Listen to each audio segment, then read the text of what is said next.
It was a shocking moment for anyone who knew us as a couple to hear the words Adara, my wife of over 16 years, said in the presence of our family and friends who had thrown a surprise party for her to celebrate some of her achievements.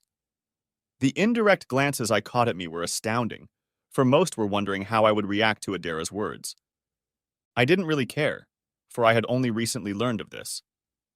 I figured that with the changes she had made in her life that did not concern me, it was only a matter of when or where she would publicly announce the end of our marriage.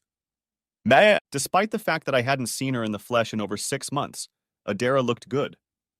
After missing her birthday due to a virus blockage, it was noticeable that she had lost weight and had dropped about 20 pounds. In her 36 years, Adara still possessed a height of 5 feet 8 inches that made many men linger on her. Tara, her longtime best friend and soon to be her latest enemy, walked over to where I was sitting. It was quite noticeable to most of those present that my wife and I had not spoken to each other since her arrival. Every time I approached my wife, she would deliberately turn her back to me and walk away. Even the quest participants kept their distance from me because of such a public display. I was now an untouchable that no one was supposed to talk to. She was, in her own way, sending a message to everyone, and they picked up on it. Nevertheless, Tara walked over to my daughter and me and hugged me in a naturally friendly gesture. "Who is this woman we're dating, Ray?" Tara asked with a knowing smile. Making sure everyone present could hear her. "A newfound trendsetter in the world of globetrotters who has no idea what's going on in reality," I replied. "Adara thinks she's in complete control of the situation, but has no clue whatsoever." "I have you to thank for that," Tara said quietly. "Now that we see the whole picture through different eyes, we realize how she used her ways to play her games. I'm going to savor watching her get her ultimate reward. We have a lot of catching up to do. I thought you were going to smile about what's going to happen. I know I am smiling." "Tara, I promise you I'll be in the moment," I said. "The appearance that I don't understand anything should persist for a while longer. I want what happens to come as a complete surprise. By the end of the night, everyone will realize that I'm not the hapless husband she makes me out to be. Just remember that I'll be busy for the next few days dealing with the aftermath of tonight's events." "I guess I just can't wait to get it over with, which explains why you look like you're trying to figure it all out," Tara said. "If only we had known before what we know now, things would be very different." Tara was right, and not only that. The problem was that sometimes you have to wait for the knowledge to come. Tonight, one way or another, the relationship between Adara, Tara, and me would change forever. "Ray, I told Tina during a long conversation before we came here who you are and why things are the way they are," Tara said with a smile. "I prepared everything so that the two of you could sit together at dinner. Through what is about to happen, we will be free from the bonds of the past." I'd glimpsed Tina over the years when we'd been dating. Looking at her anew, I couldn't help but feel a sense of pride. Tina was breathtakingly beautiful, just like her mother. We struck up a conversation about what she planned to do with her life after graduation, and I learned that she was majoring in drafting and design, which thrilled me. Over dinner, Tina tactfully asked questions that I fully expected her to ask. By the time dinner was over, we both realized that each other was comfortable with our changing relationship. Tina was growing up an only child, and as soon as things settled down after the events of that evening, a whole bunch of relatives would enter her world. I couldn't help but wonder how Adira and my three would take the news that they had a half-sister they didn't know about. Funny how that truth wouldn't have come out if Adira hadn't done what she did. Next chapter. I was surprised when her father reported that Adira, his pride and joy, had finally received permission from government officials in Australia to fly home after the 6-month quarantine was lifted. Once she landed in New York, she had to undergo tests and was quarantined again for 2 weeks until she was given a positive report on her health. There was no way the state and city could work things out between themselves and ended up complicating things. On Friday afternoon, she boarded a small private plane for her final flight to our regional airport. Flying with her was Jesse, her right-hand man. They had worked together for most of the last 4 years. They arrived just in time for the formal dinner and dance. Since we were both busy with our careers, no one knew what was going on behind closed doors, and that's what we wanted. And 4 years later, our world changed abruptly. Her father, having joined the board of directors, turned over management of the day-to-day operations to a new CEO and president, his oldest daughter, who became my wife. By far, in his opinion, the rewards were top-notch. Under her leadership, things have gone from strength to strength. The conglomerate had not had such good results for many years. Since she had taken over the company, the growth had been amazing. Their greatest competitors have been hurt by the new programs she has introduced. Our 3 children, with the help of my wife's parents, rented a medium-sized conference room at our favorite club that we were all members of. They enlisted the club's restaurant staff to prepare and serve dinner. A bar was also set up since all expenses were written off as business. Since there were no viral restrictions in the area, everyone invited came to the dinner. There were about 50 to 60 people attending the private event, in addition to family members who were considered elite in the business world. It was all very festive because it was both a welcome home, a belated birthday party, and a celebration of how well the conglomerate had done. A private limo delivered Adara and Jesse right to the venue as soon as she stepped out of the airport after the last flight home on her last business trip. We had rented it for the evening, so I knew the luggage she brought with her would be available to her when she left. When they cornered me with the idea, I was all for it, but none of them could figure out why. The fact that I agreed to it without being convinced puzzled them because it went against everything I had ever done. After all, everyone knew that I was the only family member who didn't like big events and often refused to attend most of them because I never felt like I could fit in. Over the past 10 years, everyone could count on the fingers of one hand how many events I had attended. My problems in this area stemmed from the insecurities I had carried around since childhood. Those who knew my life path could see how they affected everything.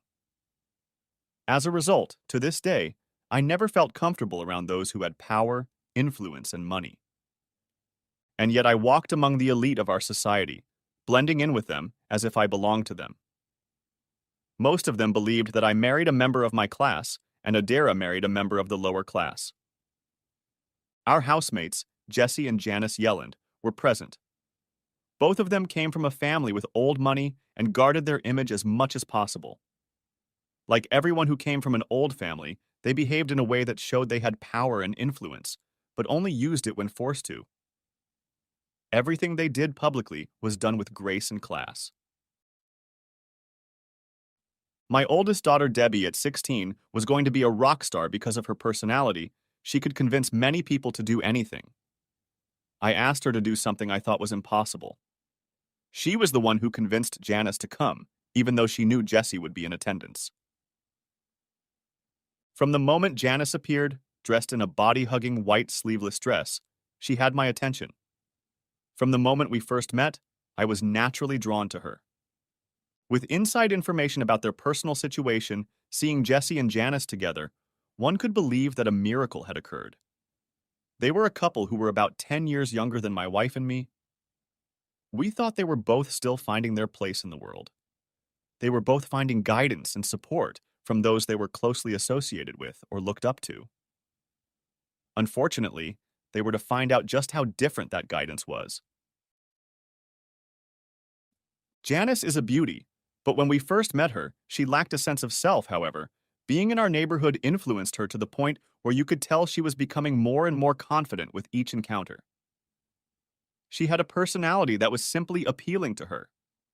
As a result, she and I became close. Because of his lack of life experience, Jesse was drawn into a relationship with an older woman who manipulated him into doing her long-term favors that would make 50 Shades of Grey seem cheesy by comparison. I guess Jesse thought the woman had fallen in love with him, but he was about to find out that he wasn't the only man to find out how wrong he was. I prayed that through what happened tonight, he would begin to have an epiphany before it was too late to save himself. We were all surprised to see them together because we knew that Jesse and Janice were going through a legal separation that was looking more and more like a full-blown divorce. Nevertheless, as a couple, They were happy to see that they could cordially communicate with each other. It took Janice a few weeks to recover from his departure from their marriage because it was unexpected for Janice. Because both of our spouses were away frequently, our friendship blossomed to the point where Adara's children and my children called her auntie because of the respect they had for her. It wasn't uncommon for Janice to take it upon herself to help my daughters with feminine tasks because their mother was never around. She leaned on my shoulder as she shed tears. I loved her and felt the need to protect her. It was when I held her hand that Janice revealed to me that Jesse had always considered himself bisexual. I knew that Jesse's main problem was that he couldn't live with the guilt and shame he felt when he came home with his wife because of the new role he was in. To realize what he had gotten himself into, he needed to take his mind off the needs of his mistress. Most men can't meet the needs of one woman, and he'd been dancing between two for too long. Something had to backfire, and it was Janice who had to pay the price. I realize now that Jesse didn't know how to treat women. Jesse's mistress was an older woman, wise from life experience, and she knew how to tune him like a well-known violin. Since Jesse didn't know what some people were capable of, it was easy for her to manipulate him into being the man she wanted. For Jesse's mistress, her new position gave her something she didn't realize: power and control. Returning home from her many business trips, she could maintain the appearance of a devoted wife and mother because no one knew what was going on. Plus, she could be herself without having to put herself out there. It wasn't until recently that I learned the real reason Jesse and Janice broke up and who Jesse was seeing behind his wife's back. His affair with this lady began almost 4 years ago when he was persuaded to join her family's business organization. My wife and Jesse had had remarkably similar careers up to that point in the conglomerates their families owned or ran, and they often ran into each other while attending events their companies were involved in. During the downtime, a trusting relationship had developed between them. It also helped that she had already held some of the positions he had applied for. Both were connected to global conglomerates, so they spent a lot of time in the same circles. Her father and brothers convinced Jesse to join her organization because the families were beginning the long process of merging their similar companies. They were only weeks away from announcing a major merger that would mean billions of dollars in profits for all of them. As a result, their relationship began to grow as soon as Jesse settled into his new job. After a few weeks, Adara realized that he was a natural enough submissive to follow her into the hidden lifestyle she was beginning to explore. It was then that the seduction of Jesse's mind began. Having been an athlete throughout his studies, Jesse was still in great physical shape and good-looking. He was naturally tall and slender, which made him very attractive to many women. How Janice was able to sway him into a marriage commitment is still a mystery to all of us. We all knew that because of who he was constantly being hit on. Adair's company kept several private penthouses around the world for top executives to use when needed without too many questions.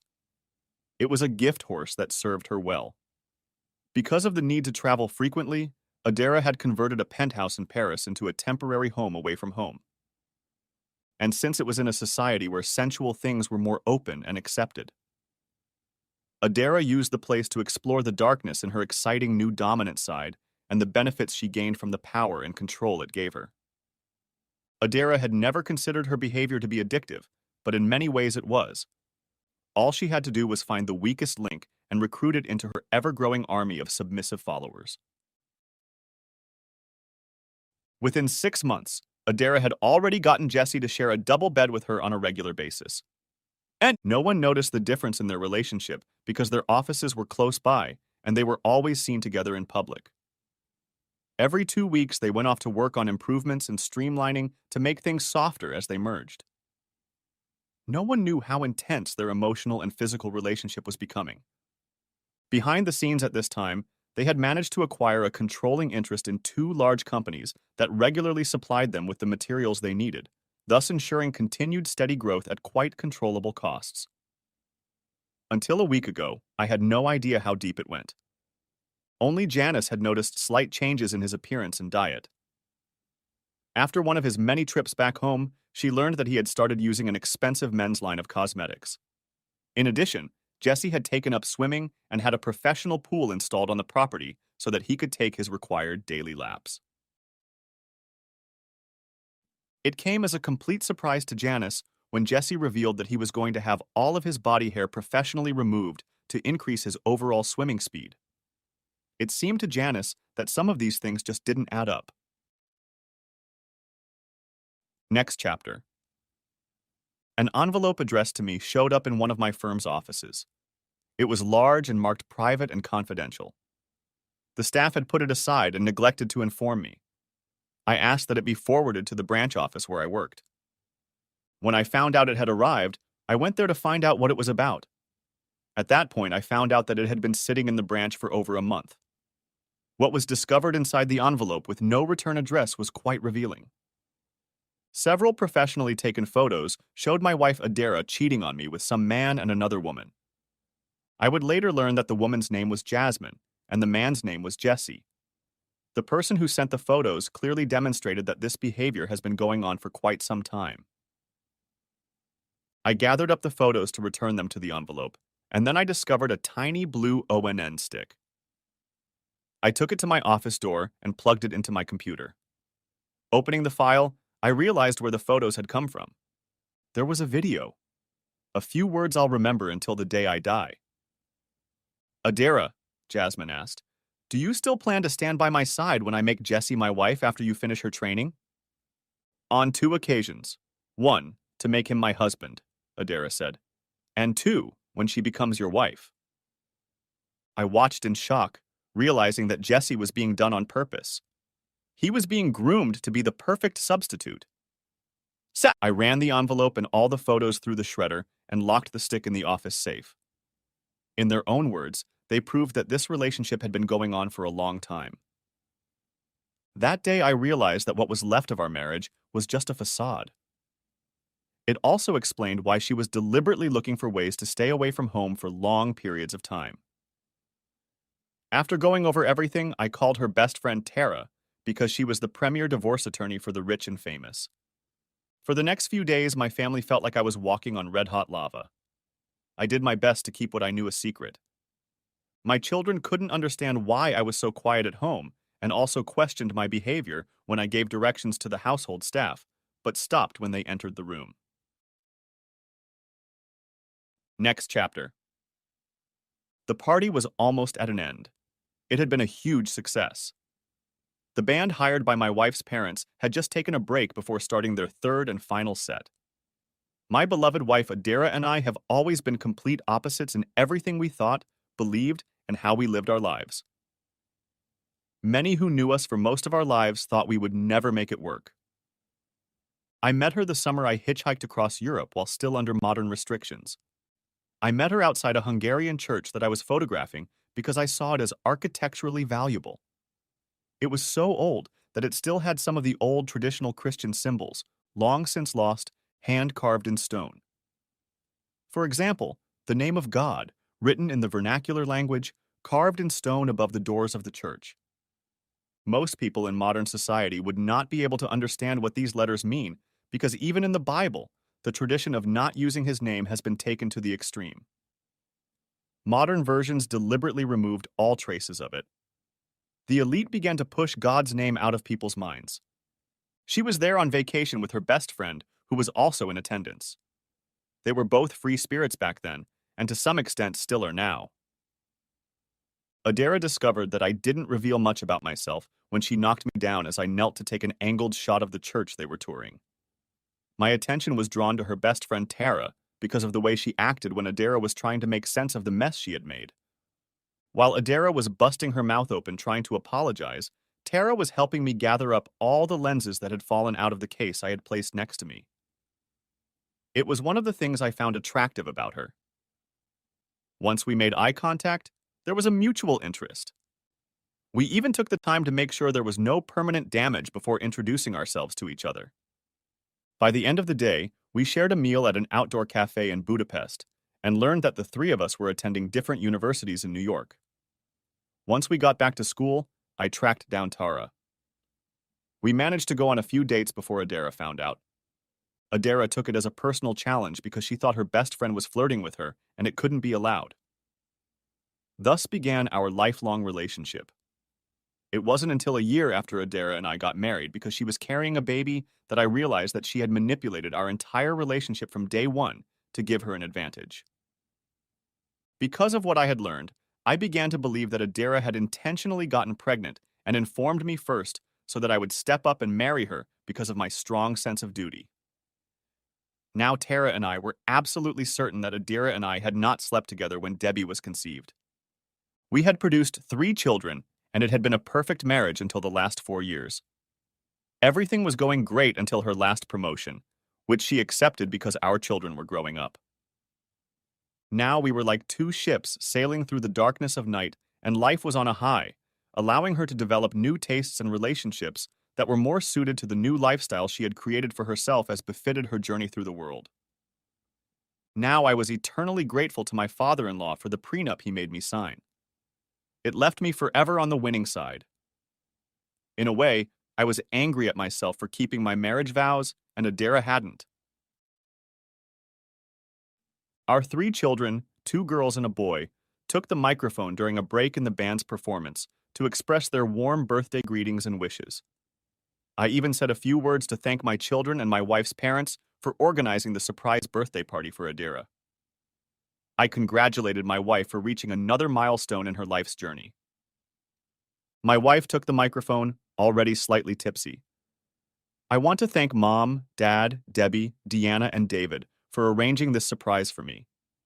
I wonder how you managed to sneak it past my husband's objections, since he has always been and still is a stick in the mud. Raymond is so outdated that he has become a mere relic because he refuses to keep up with what is considered normal in our ever-changing society. Those were the first words she said to me all evening. Knowing that things were quickly coming to an end, I brushed her off. In that moment, I fully realized how little Adara cared about me and us as a married couple. I was only needed to look after the kids while she was busy being active in the libation club. The love she had felt for me as a life partner was now long gone. There was no love, desire, or will left in her for me because of her new lifestyle.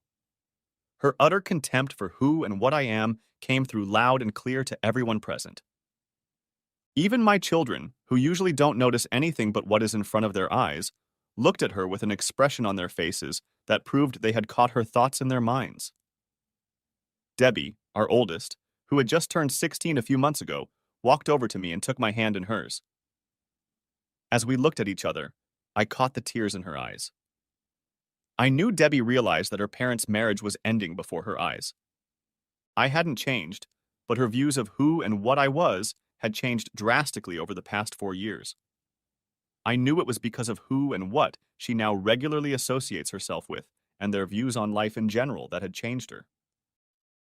As my wife continued to talk, I used my cell phone to call the staff at our home to make sure that all of her personal belongings were packed and ready to be transported as soon as they were notified where to send them. Surprisingly, I was in a state of complete peace because I perceived what was about to happen as a release from a burden I had been carrying for far too long. The very traits of my personality that had originally attracted Adara to me, she now hated. That little impromptu speech she gave made me realize what my flaws were in her eyes. Believe me, I knew there were many. You see, I am proud of who and what I am. I am proud of my moral values and that truth and honesty still matter to me. I believe in responsibility and that the words a person speaks still mean something. I am proud to say that I believe in doing no harm to all humanity, even those I consider my enemies. All of my building design awards have been for how friendly they were to the environment. Each one was designed to leave as small a carbon footprint as possible. From my reputation, I was a leader in this field. My beliefs are what allow me to stand up for what I believe in and defend them no matter what the cost. I still believe in fair pay for an honest day's work and that everyone should be paid for their labor. I still believe that it is what I have inside that makes me the person I am, not the shell of my body that many people judge me by. I am proud to call all people, no matter their race or color, my brothers or sisters because we all have the same Father. At this time, Tina and Tara were by my side. Tara was pleased that we were accepting of each other. I guess I better go get my paperwork and get ready for the show, Tara said with a smile. Tina, you want to come because people are starting to wonder what's going on. Tina leaned over and kissed my cheek and whispered, "Thank you, Daddy, for making this evening one I'll never forget." Janice Yelland came up to me and said, "Raymond, you handled Adara's remarks very well. I would have been furious if Jess had said what she said about me." Janice, before we got married, Adara's father made us sign a prenup, I explained. Tara, Adara's best friend, will take the microphone at my request to reveal to everyone who Adara's longtime lover is. Did you know? Janice asked. I suspected, but I didn't know who, I replied. The proof was provided to me earlier this week from a man I don't even know. When Tara saw the evidence provided to me, she volunteered to be my attorney. And that's when reality brutally slapped us both in the face. Since everything had already been planned, we felt it was the perfect place to serve them both. Janice threw me a look that made me think I should explain further, so I added, Tara and I now believe that Adara has been manipulating the two of us since we first met during university. It made us look at things in a different light. As a result, many truths have come to light. Tara, her daughter Tina and I are both looking forward to a life without Adara's influence. Leaning toward her, I whispered quietly so no one would hear. Tara and I went through our entire history and discovered that I was sleeping with her when Debbie was conceived. I'll never forget the look on Janice's face when my words reached her, and then she said, "Brilliant. Tara is known as the best divorce attorney in some areas, and she is the one handling Jesse and I's divorce. You came in tonight expecting Adara to do what she does. You give her one last yay before she takes the blame. Everyone here will feel that they have been set up by you to make fools of Adara." It was during that period that I learned that Tara, whose daughter was 17, never married because she still held a love for me. It seems we both realized too late what Adara was doing to all of us. For both of us, this was the moment we had been waiting for because her behavior freed us from the bonds we had created for ourselves. Tonight, the past and present were going to hit Adara hard. Leaving my office, Tara and I went for a long, leisurely walk to a nearby state park. We discussed all the important events that had happened to the three of us, looking at them from different perspectives. It was then that I learned about her true feelings for me. After discussing the pros and cons of starting a new relationship with each other, we decided to take a chance and see if it would grow into something more. We were still walking when a couple with kids asked us if we would take a picture of them against a railing that had an endless view of the Appalachian Mountains. We agreed. I took a few pictures, the last being a shot of a father and his two sons. My wife asked us if we had children. Tara replied, "We have 3 girls, and a boy between the ages of 13 and 17, and we are trying to decide if we want to raise a couple more." "My parents do," said the husband. "They feel like they're better parents now because their life as it is now allows them a lot more time to just be parents." That's when we started talking about having kids if we got together. We were both surprised that the other was open to it. Then I got the shock that changed my life forever when Tara said, "Besides, it's time for Tina to start getting to know the man who helped her conceive if you're ready for that." I stood there in shock, unable to speak as I comprehended the information I had received. If memory serves me correctly, that was when Adara told Tara that we had slept with each other. It wasn't true, but it was the reason we broke up. "Why didn't you tell me then?" I asked Tara, looking her straight in the eye. "She was my best friend, and she had never lied to me until that moment," Tara replied. "I had no reason not to believe her until I saw her behavior this morning. What we watched together made me look back. I realized that there were quite a few things she was misleading both of us about." At this point, we found a bench and began a long discussion about the history of the three of us, from the vacation trip where we first met to today.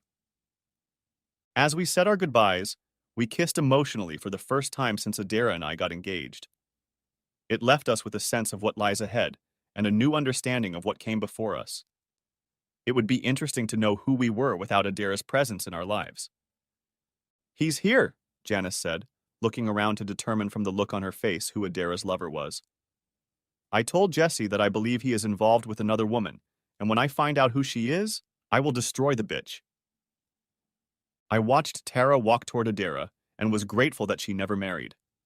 I always felt like she would have made some lucky guy's life complete. Tara always did everything in moderation. I didn't realize right away that Tara always had to be pushed to do the wild things that my wife and her did. What I didn't notice was that Janice noticed Tara and I looked at each other. To her, it spoke volumes, though to us, it could have been just a casual act of friendship. And everything Tara did looked like an innocent caught in a situation that had gone too far. It was clear from Adara's character that she did it to see if she could pull it off and get away with it with minimal repercussions. Tara had already reached the level Adara was at, and I watched with my eldest as she asked my wife if she could let her use the microphone. The look of bewilderment on Adara's face at Tara's excitement made me smile. I noticed Tina watching me closely, standing with the rest of the kids. David and Tina were having a serious conversation. Debbie just walked over and stood next to me. Adara's mother, whom I loved dearly, was not happy with her daughter's behavior. Debbie, you might want to go to your sister and brother to be near them because of what is about to happen. If my thoughts are correct, Debbie replied, Tara is your divorce attorney, and Mom is about to get sued. I nodded my head and said quietly, and so will her longtime lover. It's time to put the facade of what's left of our marriage behind. We all thought she might be having an affair, my daughter replied. With her busy work schedule, she's never home. This created the perfect storm for her. My siblings and I are not impressed with this new version of our mom. It seems the virus has been a mixed blessing for her because it has allowed her to keep up appearances with an acceptable excuse. Let your brother and sister know that I'll explain everything as soon as we get home, I said, before Debbie walked over to her grandparents and brothers. While Tara introduced herself to everyone present, I walked to the center of the room. I wanted to look my wife and her lover straight in the face as they were being served. At that moment, everyone realized something else was going on. A smug expression appeared on my face as Tara asked Jesse Yellen to join them. Janice looked at me and muttered, Jesse is her lover? I nodded my head affirmatively. I knew I had to keep an eye on her because Janice's face turned white. Once Jesse joined them, it took less than a minute for Tara to hand Adara and Jess the paperwork. Congratulations, Adara. You are being served with divorce papers on the grounds of abandonment and adultery, Tara said. It also means that our lifelong friendship is over. Turning to Jess, Tara said, You've been served with papers and sued for interfering with the marital relationship. When Raymond showed me his evidence, we both realized you've been playing with our lives since our college years. It's time for you to pay for it by ending the game. Both of them were caught off guard. I guess neither of them believed they would be caught. As I looked around the room, I noticed the look on many people's faces. Some were in shock. Everyone seemed to quickly change their opinion of me. Adara's face turned white. I laughed until I saw Janice open the purse on her shoulder as if pulling something out. Her face reflected fury. I quickly ran over and stood in front of her.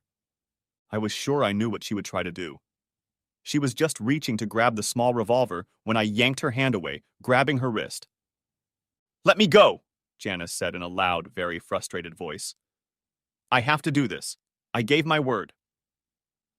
Pulling her face against mine, I whispered in her ear. Grow up. They aren't worth you losing your freedom because of the resentment, anger, and rage you feel. Believe me, Janice, I've considered destroying them both myself. At that moment, her tears receded. I pulled Janice to me and hugged her tightly, partly to make sure she didn't have a chance to reach for the gun. As I looked around the room, I realized that we were now the center of attention. My wife's parents and our 3 children were still in shock, but realized that I had prevented Janice from doing something. I began to slowly lead Janice towards the exit, realizing that I had to get her away from what was happening. There was no way I was letting her go until we were out of the conference room. Janice is an exceptionally beautiful lady, beautiful in her own way. I realized that both of our emotions and sensitivities were at breaking point. Until we both got them under control, we'd better talk as little as possible. As we slowly made our way past Adara's parents, I said, Mom, Dad, make sure the kids get home. I'll come home as soon as I get Janice calmed down. Then I'll answer your questions as best I can. Fair enough, Adara's mom said. Raymond, just so you know that from the looks of it, we don't blame you, but we do have a lot of questions. Adara's dad asked, looking at me. What was in the purse? I gave him the same answer. A gun. The look on his face spoke for itself. We were just leaving the rented room into the hallway when we split up so I could close the doors. Janice, still a little emotional, said, Thank you for not letting me dig myself a hole I can't get out of. With those words, she leaned toward me and then added, That's for you for confirming that I am still a woman that an honest man finds attractive. We walked down the hallway to the main entrance. I handed the parking clerk my car ticket stub and he quickly followed. I took a cab to get here, Janice said. Can you take me home? I'd love to, I said. But we need to make a couple stops first, if that's okay. So we did. The first stop was the office, where I left the ONN flash drive. I made 2 copies before putting the original back in the safe. I did this so that Janice would have her own proof that she could use in her divorce from Jesse. When I gave her the flash drive, I explained that what was on it explained too much, but provided more than enough evidence necessary for her to give Jesse justice. We then set off for the police station. As we pulled up, Janice said, You want me to go and turn in the gun, don't you? In the short term, I think you'd better not be tempted, I said. An ounce of prevention is worth more than a pound of cure. I watched her walk into the station in the long, body-hugging white dress she'd arrived in. It made me sad that life doesn't allow us to always appreciate what we have. Janice had the kind of ass in the back that many men would be willing to die for. Her wiggling heels were a turn-on. I just wished that in time she would find the right man for the right reason. It was about 15 minutes before she walked back to my car. Once she was settled in the car and closed the door, she moved to the seat next to me. It brought back memories of when I was young. I hope no one who wasn't here tonight sees us, I said, because they'll get the wrong impression. Why do you always find something to say? Janice said with a smile. When it seems like someone needs to hear it. I started the car and pulled out. Janice pressed herself against my body as tightly as she could. I had to admit, I was flattered by her attention. I explained everything to the female officer before I handed her the revolver, Janice said. She congratulated me for taking the initiative and said she would give me a month to think about it before she sent it off to be destroyed. She remarked that you had to really like and respect me as a person to dare to do such a thing. I must admit that she is right. It took us about 45 minutes to get back to her estate. All the way back, Janice never left my shoulder. Neither of us said anything because we were both immersed in our own thoughts. As we drove past my house, I noticed that no one had come home yet. Parking the car, I walked Janice to the front door to make sure she could get in. Ray, could you come in for a minute? Janice asked. No sooner had the front door closed than Janice surprised me by turning to face me. Without saying a word, we got down to it. The next morning, we were already drinking our first cup of coffee when Janice's cell phone rang. It was hard to believe it was almost 1 o'clock in the afternoon. It was her mother's driver calling from the closed entryway. She had flown in to be with her because she had heard the news. Opening the gate of her estate, Janice said, Mom, the timing is perfect. Can you tell everyone concerned that I was so upset that you stayed with me until we found someone who could give me the moral support I needed going forward? I think I should finish my coffee and get out of here, I said. Just remember, if you need anything, I'm here for you. Plan on me needing more of your special comfort, at least until the divorce is finalized, Janice chuckled.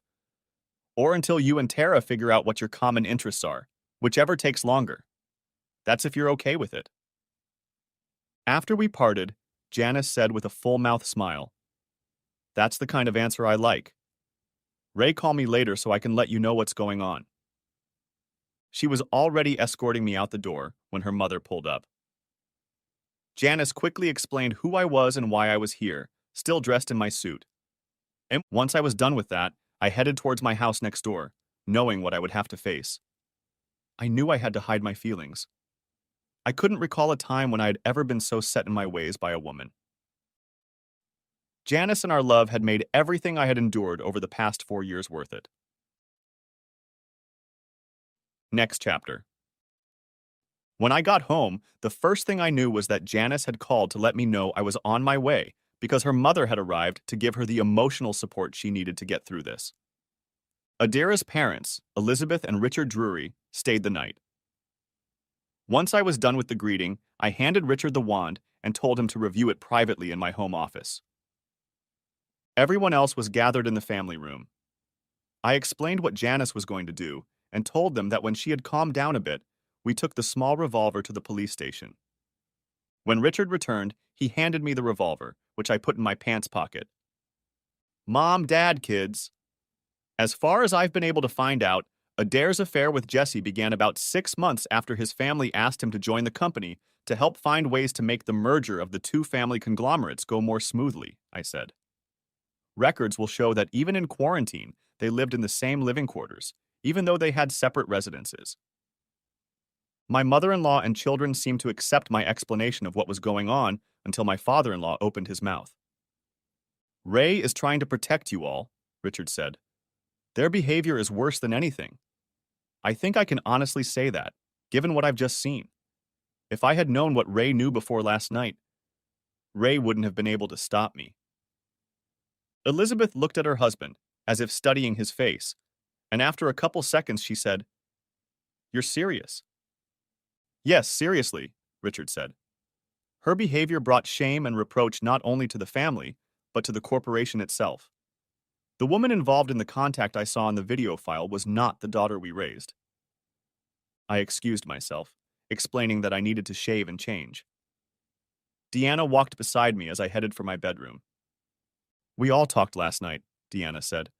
"We were all worried about you and what you were facing." "How are you? Your sister and brother dealing with it?" I asked. "I think we all realize that it's better to know than not to know," Deanna said, because a lot of questions were answered. After a heated discussion, we all agreed that Mommy left not only you, but all of us. I stopped, took my daughter in my arms and said, "I've suspected for a long time that something was going on, and just this week I got proof." "Denna, it still hurts, and it will hurt for a while until we find a way to live with this outcome."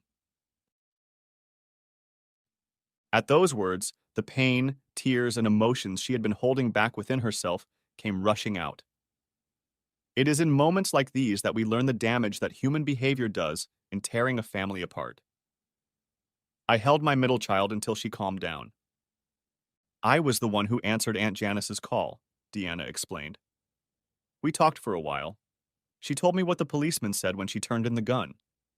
Grandpa and Grandma said you put yourself at risk to protect our mom after what she did." "There was nothing wrong with what I did," I said. "Any good friend would have stopped their friends from doing something stupid because they lost control of themselves like I did."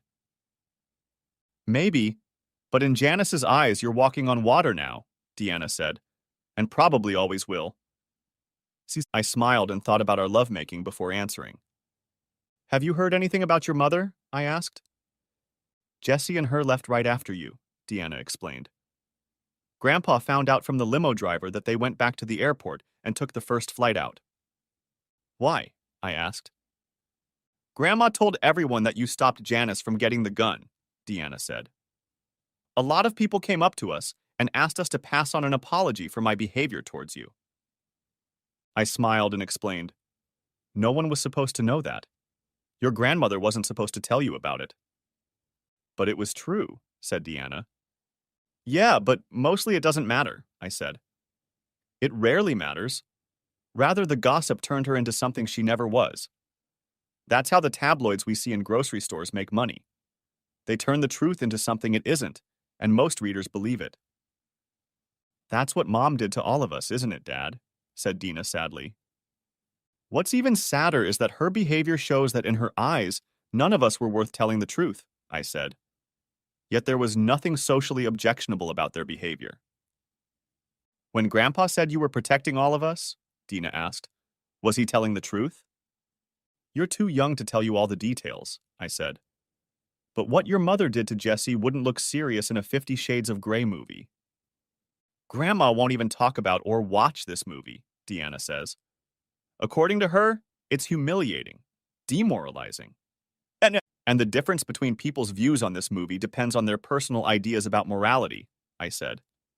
Some believe in them and live with them, some don't. Anything else I should know about, I added. Tara and then Tina called and asked if I'd heard from you, Deanna added. Both expressed their concern. Do me a favor and call one of them to let them know I'm okay, I said. And let them know I'll call them tonight. Tina asked a lot of questions about you, first to David last night and then to Debbie when she called earlier, Deanna said. So many that it makes us wonder. I think I know why, and I promise you'll get answers that will explain everything, I said. When everything in front of our eyes settles down. Next chapter. Since I'd gotten home on Saturday, the house had been quiet. I was grateful for that because it gave me and my kids time to adjust. Janice and I had chatted a couple times, and she made me promise to come over as soon as her mother left. Tina and I had arranged a private lunch on Friday because it was only half day at school, and I was looking forward to it. I couldn't help but wonder how our lives would have turned out if Adara hadn't intervened. Making love to Janice will long remain one of my favorite memories. Janice, in a way, gave me back a part of me that I thought I might have lost.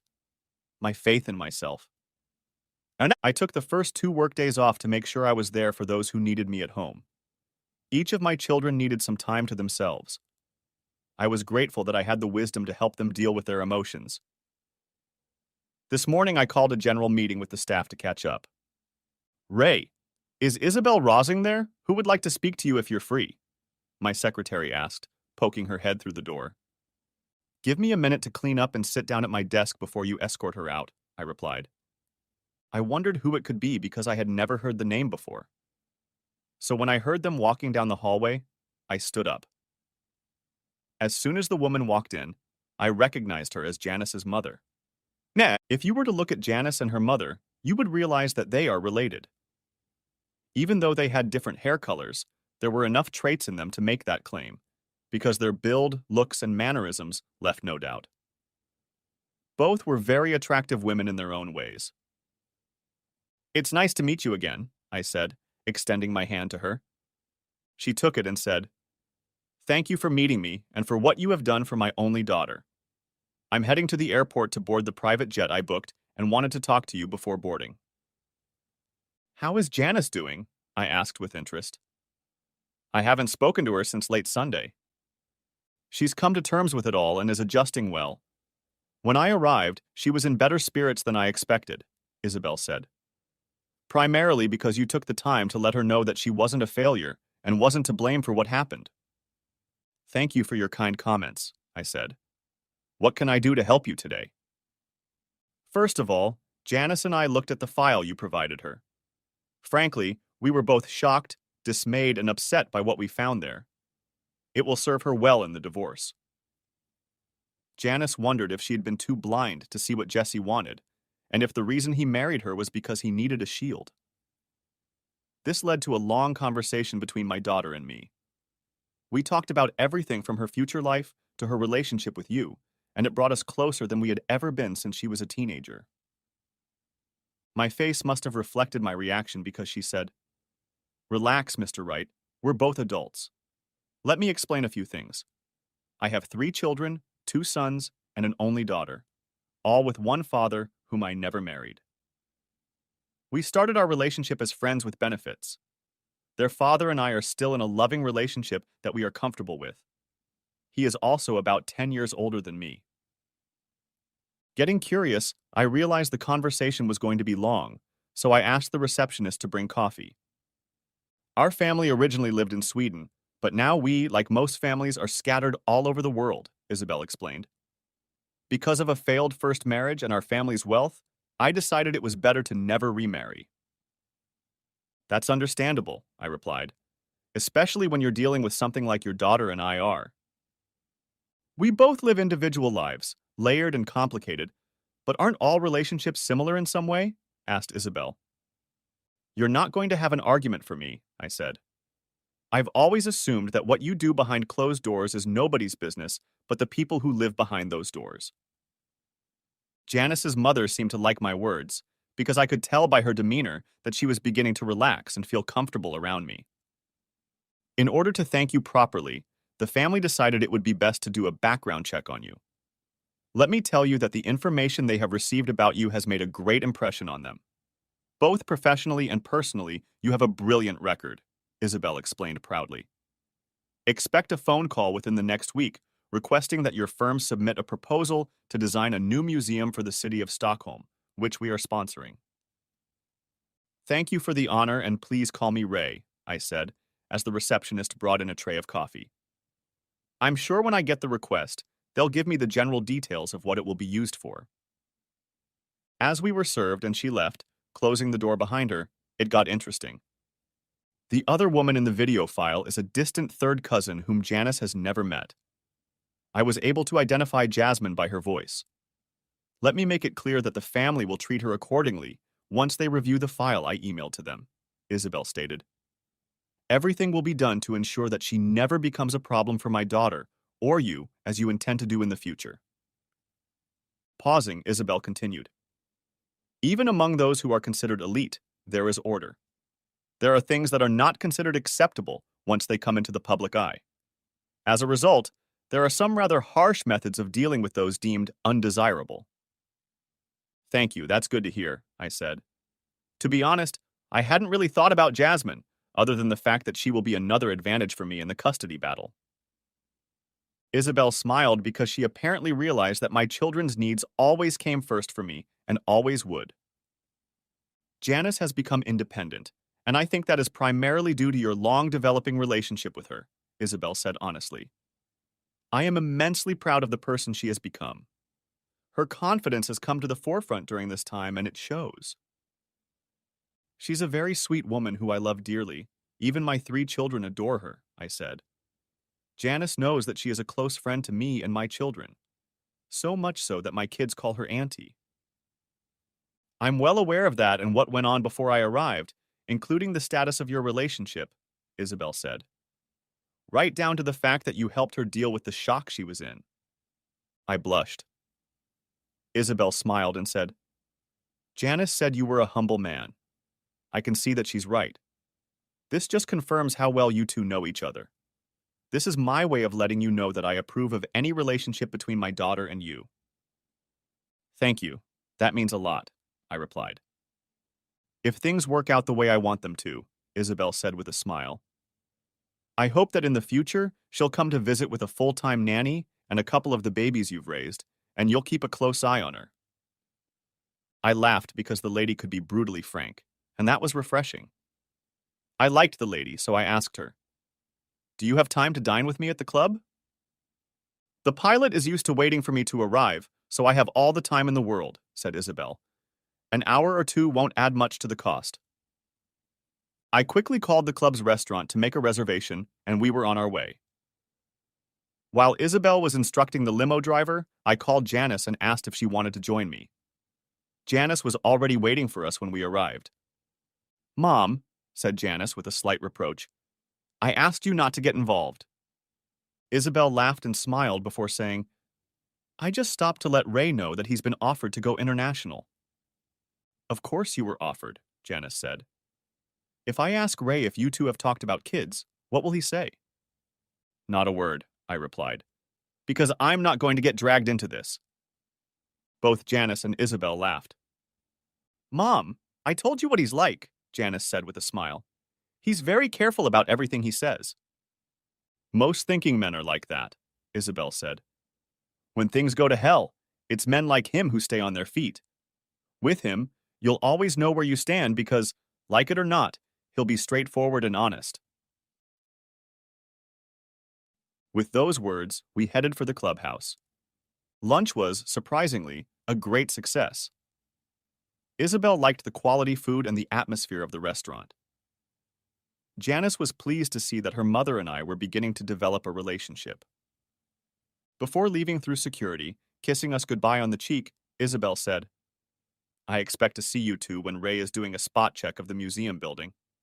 Janice let me know in advance so I can arrange for your father's presence." We went back to the clubhouse to get her car, and I followed her to her house. As soon as we walked in the front door, Janice said, "I sent you the program that opens and closes the gate. The house key is on the kitchen table. Mom and I changed everything while she was here. All of Jesse's personal belongings have been put in public storage." Once we reached the kitchen, I hung the house key on my keychain. I started rinsing the coffee pot, and together we put it on to boil. As I sat down at the kitchen table, Janice heated the coffee cups. She unbuttoned her blouse and pulled it out of her pants. As I turned my chair to the side, she walked over and slipped out of her shoes and sat on my lap. "Thanks to you, mister," Janice said as she kissed me. "My mom will call me every week to see if you've gotten me to the point where my body is changing shape." "Your father doesn't limit his relationship with your mother?" I asked, thinking about what Tara and I had agreed on. "My father is married," Janice explained. "He was the older brother of my mother's first husband, so everything is done carefully. Like my mother, his family is also of an ancient lineage. He is a member of the House of Bernadotte and is part of the Swedish royal family. I believe he is 10th in line for the crown." "That explains something," I said. "I told your mother that what goes on behind closed doors is nobody's business but the people who live behind those doors." Janice got up and poured us coffee. After making the coffee, she came back with it and sat on my lap. "My mom and I did some research on the internet about my breastfeeding and found out that some women can start it at the time of conception," Janice explained, smiling broadly. "You're not on birth control," I said.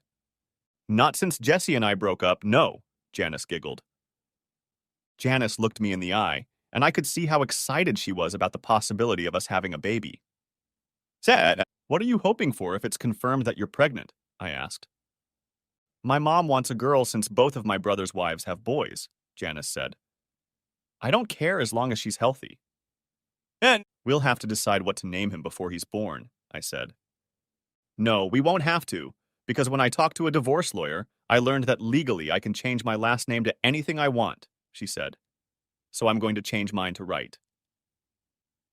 I smiled, because I knew she wasn't going to get married, and neither was I yet.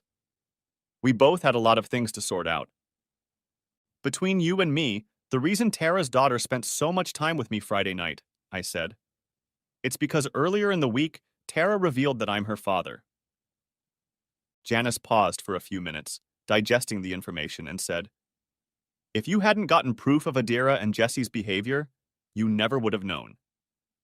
"Right, because it took Tara seeing that video to realize that Adira had cheated on her back in her college years," I explained. "That led to us spending the day re-watching it to identify all of her deceptions over the years." "That explains the look I saw between you two," Janice said. "Does that mean Tara wants to reunite after all these years?"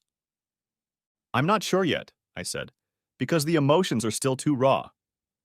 Tara and I still have a friendly relationship, but I'm not sure what it will be like until things settle down." "So where does that leave us?" asked Janice. "Where we are," I replied. "Our relationship came about because of what Adira and Jesse did with us. Our love, friendship, and trust in each other is strong and growing stronger every day." Apparently, I said all the right things because Janice got up off my lap and directed us to our bedroom, as she put it. There, she showed me my new closet and dresser for clothes. "Thanks to cable television, social values are changing in America," Janice remarked. "Promise me you'll keep an open mind about what Tara and I want, because we both want a father in our children's lives." Next chapter.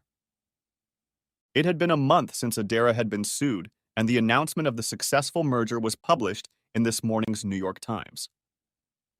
What caught my eye was that Adara and Jess's names were not on the list of new management. When I called to congratulate my father-in-law, Richard told me that Adira and Jesse were still employed by the conglomerate, but were assigned to run one of the subsidiaries. This suggested that their careers and futures were at a standstill. At this time, it was confirmed that Janice was indeed carrying our first child. Tina and I became close, and she was going to be an intern, working in a local office over the summer. Tara had already guessed what was going on between Janice and I because Janice asked her about the last name change. Tara and I honestly tried to make a relationship work, but soon realized we had too much baggage because of being involved with Adira for so long. She wanted another child. According to state law, all 3 of my children have been interviewed by state services. All 3 will stay with me. At a family meeting, I told my parents, in-laws, Adira's children, and my children that Tina was my daughter. I had to explain how it happened. It was hard for all of them to know that Adira's deception had gone on for so long. Richard and I were walking around the estate. He wanted to know how things were going with the divorce and if there was anything he could do to get his daughter to speed up the process. It was then that he learned that there was a very strong possibility that my oldest Debbie was not my daughter. It took 3 months for my divorce from Janice to be finalized, and I think Richard and Jesse's family got involved. In the end, we both ended up benefiting as we put both of our estates up for sale. We both felt it was time for a fresh start. Thankfully, she didn't show because we were on our way to Stockholm. My in-laws would watch the kids for a month while I would oversee the start of the museum construction.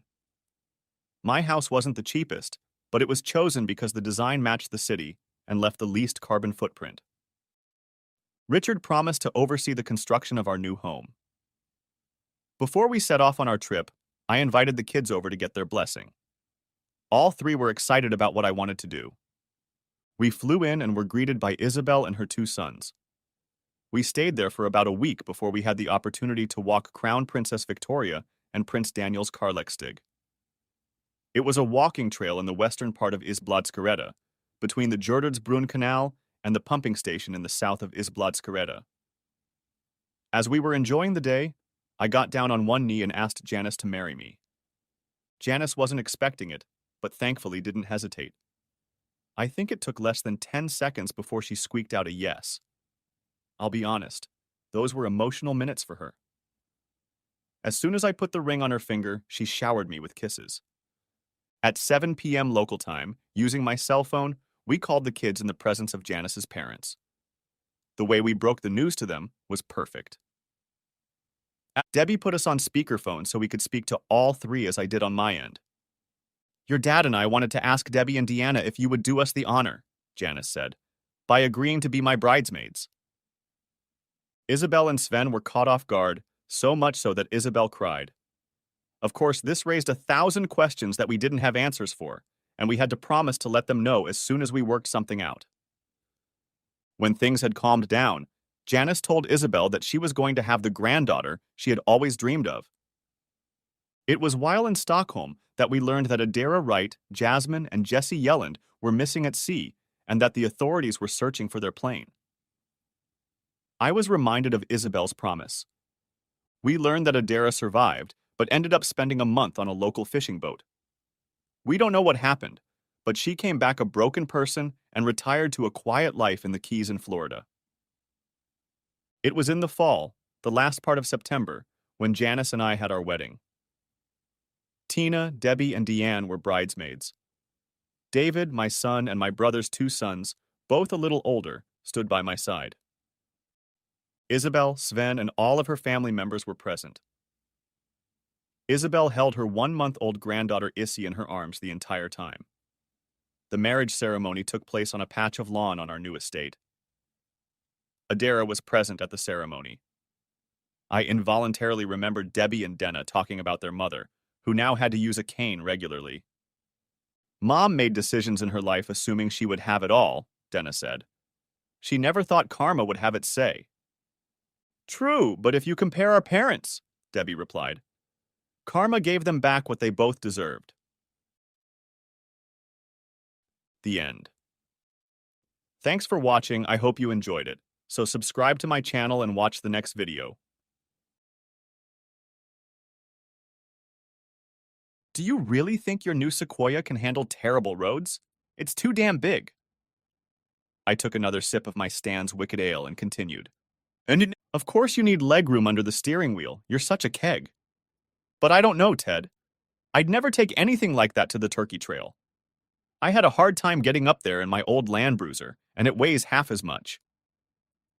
The toxic late afternoon light filtered through the smoggy trees. Just another early summer day in the Los Angeles basin, in the first year of the 21st century. I reclined in my chaise lounge next to Ted. We watched our wives swim in Ted and Alice's backyard pool. For once, they dispensed with each other's verbal claws. Smoky mountains loomed over our neighborhood in Pasadena.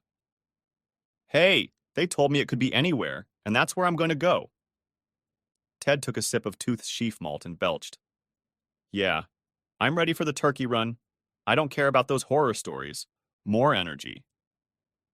The worst road in Anza Borrego Desert State Park, between San Diego and the Salton Sea, has several bird's foot-shaped climbs, hence the name Turkey Trail. The best of these steep, nightmarish routes are characterized by huge holes and sheer cliffs. Often, slowly creeping upward, only 3 wheels actually touch the ground. My wary wife refuses to drive over such wastelands. She gets out of the car and waits for me to slide down. It doesn't happen. Nevertheless. Look, Anza Borrego is not a good place to be tested. I know for a fact you'll never make it through Fat Man's misery. Even a Suzuki Samurai needs a good lube up to get through that narrow gap in the rocks. I took another sip of Wicked Ale and hoped he'd at least ponder that logic. Ted uncorked a fresh tooth sheaf and took a sip. Okay, smartass, where do you think we should go for Memorial Day weekend? And don't tell me we can go to Angela's Crest.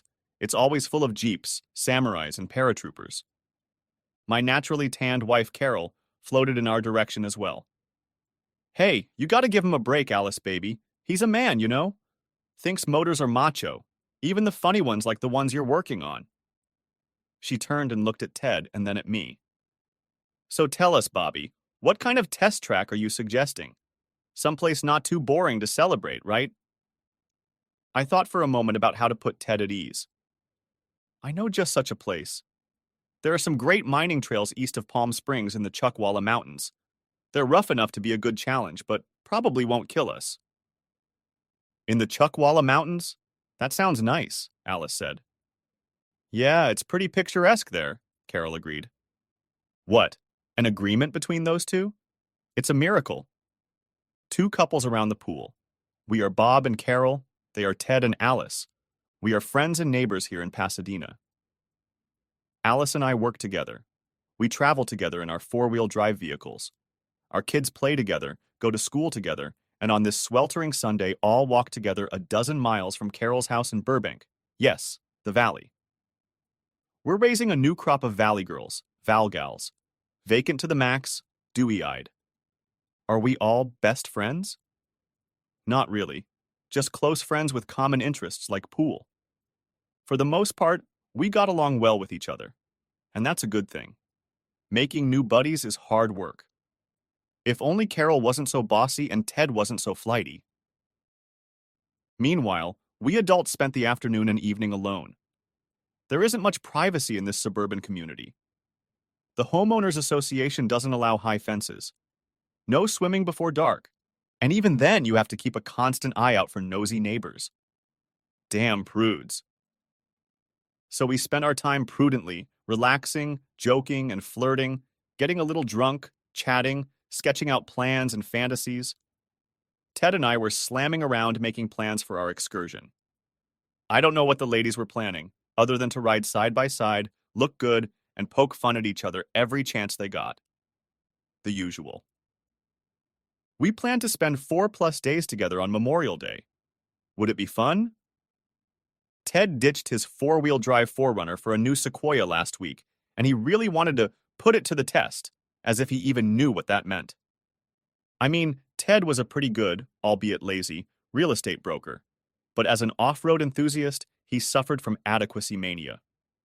Truth be told, Angela's Crest would have been a better option for him. But no way in hell his ego would let him even think about it.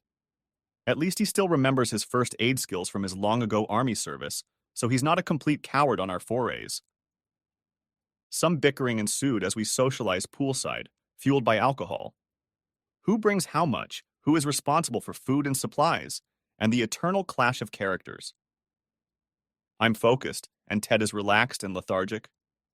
Carol is dominant, and Alice can't take any crap. I don't take orders from you, Carol. Save it for your peons. Resented Alice. Carol just naturally took command at every opportunity. It's a cause, not a consequence, of her running her own media marketing agency. And it's a result of her legacy. Carolina Carrillo Ortega is the scion of a leading old Spanish family that lived in California before it was Mexicanized. Sarah's father founded the California missions in the late 1700s. Carol's Caballero ancestors were with him. These Hidalgo families cultivate arrogance. Humility is not helped by the fact that Carol's ancestors were Hollywood studio executives, and she herself was raised as a privileged valley girl. In her business, she ruthlessly exploits her cramped old Valhalla clique. She knows how to play networking games. I love her to death, but sometimes she drives me crazy. And so does everyone else, pro or con. My pedigree is almost as lofty. I'm Roberto Pico Ortega, and my family owned most of what is now Los Angeles until all the Spanish and Mexican holdings were stolen by the gringos. Well, that's history. I'm not going to be the lizard who brags that her grandfather was a T-Rex. Carol looked up at me. So, Bobby, are we going to swim some more, or are we going to get right to it? What, again? Hours later, the alarm clock rang. It was time to get dressed and go pick up the kids. Damn it. Monday morning. Another work week had begun. Alice and I had a short but tedious commute to Lunadyne, a small aerospace firm near Caltech and NASA JPL. My Beamer was rushing down the I-210 freeway at 10 miles per hour and accelerating to 15 in the fast lanes. Damn, I hate Monday mornings. At Lunadyne, I'm a skilled hotshot. I design exhausts for jet and rocket engines. Alice is a super-duper gizmo gal, designing and assembling prototypes of electronic control systems. She's a brilliant technician, a pretty red-haired girl and a great camper, but her hot temper and diminished social skills leave a lot to be desired. She's not smart enough to be a manager. We have a techie truism. Those who can engineer, those who can't engineer, manage. Those who can't manage, manage engineer. I've heard this is true in other technical fields. Alice and I are neighbors. We work together. We eat lunch together. We commute to work together. We swim and play with our buddies together. But no affairs. We don't talk about any of that stuff by the pool. I mean, we've both been there, so why bother? Our conversations on the way to work are about work, what our teams do, the usual political, religious, social, economic, and cultural crap, how humanity is screwing itself over, our four-wheeling trips, past and future. Good, safe topics. Are you ready for summer to start? Alice sipped her mocha and stared at the traffic. And do you really think Ted's up for a challenging trip? To Anza Barocho? No way in hell. We jokingly called Anza Borrego Park Anza Barocho. Borracho means drunk in Spanish. But in Chuckwalla's? Yes, the roads I'm thinking of look rough, but they're in much better condition. They should be able to support the weight of the Sequoia. Ted has been talking for months about moving from our old Forerunner to a new toy. And now he's got this big Sequoia, bought with my money, and he's just obsessed with trying it out. Yeah, trying it out and testing himself. As if off-roading is important to his masculinity, as if that excuses him. But he's just not an outdoorsman, not really. She took another sip of mocha. Alice and I had scouting experience when we were young. We had survival and amateur skills. We were engineers for crying out loud. We built things. Carol and Ted had been privileged city dwellers all their lives. They had a common motto: let someone else do it. That's why they ran their own offices and delegated all the crap work. I'm not really a cowboy, I just bought a hat, I sang. Ted runs rough roads to prove he's a rough guy. To do that, he needs a cool truck, so he buys one. But that's not enough. I sang again, a very different song. But he ain't got no cow lips. Alice hummed. Yeah, and you have caballero lips, same thing. But look where they got you. She pouted at me. They led me to a life with my Carolina, the girl of my dreams, I laughed. Not so bad, huh? Alice sighed now. Give me a break. I know she has a great body, but how can you put up with that bossy bitch? Thinks she's the commander-in-chief in all of goddamn Pasadena. Always telling me, calm down. Take a deep breath. Hold it in. Breathe it out. Hold it in. Inhale. Hold it in. Yeah, that's it. Screw you, buddy. She waved it away. I only have to put up with her once in a while. You get it all the time. I'm not complaining. I turned up the air conditioner a degree. The day was hot. Hey, did I tell you about your annoying deadbeat husband? Ted's name was on his real estate agency, but he hardly worked, if at all. Officially, he was a broker, but his staff kept the office running while he played golf or squash with clients, actual or potential, or performed other important management duties. Right. Yes, Alice admitted. Ted does lead a pretty easygoing lifestyle, but he's very good with kids, has lots of time for them and errands. And maybe he's a little insecure, since I'm the primary breadwinner. You men have such fragile egos. Well, yes, of course, I said. I'm declaring a truce. How's the XJ9E project coming along? We returned to the safe territory of store talk. The week. I doubt either of us did much real work that early summer week before Memorial Day, 2001. Sure, we worked a lot, but mostly on the logistics of our trip. Alice and I were making gear lists and sending our companions to the store for the essentials. Rather, they were sending their movers to do the shopping. After all, that's what movers are for, right? Our kids, as usual, tried to ignore us, but we put them to work too.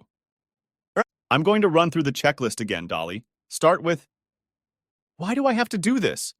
Whined my youngest daughter, Dolores. I have to do my homework. Right, and you'll do it right after we're done. Sometimes I think my daughters are socially retarded. They haven't yet learned how to manipulate their parents. What's wrong with today's kids?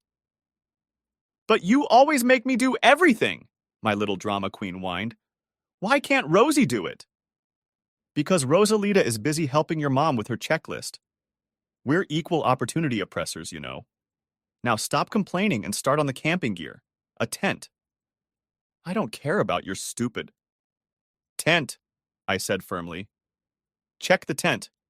The sooner we're done here, the sooner you can do your homework, watch TV, play games, and call your friends. Sure, you can whine to them about how we're abusing you. But above all, pattern. Okay. Yeah, it's a tent from Sierra Designs, the one that smells like moldy nylon shea. Shit. Tongue. Okay, what about poles, pegs, rain netting, and ground cloth? Yeah, they're all here. All that dirt. Okay, there's a dozen metal stakes here, and none of them look bent, and so on, point by point. We checked the camp gear, tools, spare parts, and necessary items for the Land Cruiser. Carol and Rosie probably did the same with kitchen equipment, first aid kit, clothing, and supplies. I double-checked the maps and electronics myself. Alice was as meticulous as I was, and no doubt her kids, Suzanne and Carrie, were doing the same, except that Daddy Ted wasn't much help. Sure, he pretended to test all the functions of his new four-wheeler, but he avoided any real hands-on work or concern. Let someone else do it. Some of the decisions were easy. The kids would stay with Carol's family again, taking their pets with them. No dogs, cats, ferrets, or iguanas on this trip. Each couple took a tent and sleeping gear, a folding table and chairs, food, plenty of water and spare gasoline, various tools and portable VHF radios as a backup for cell phones.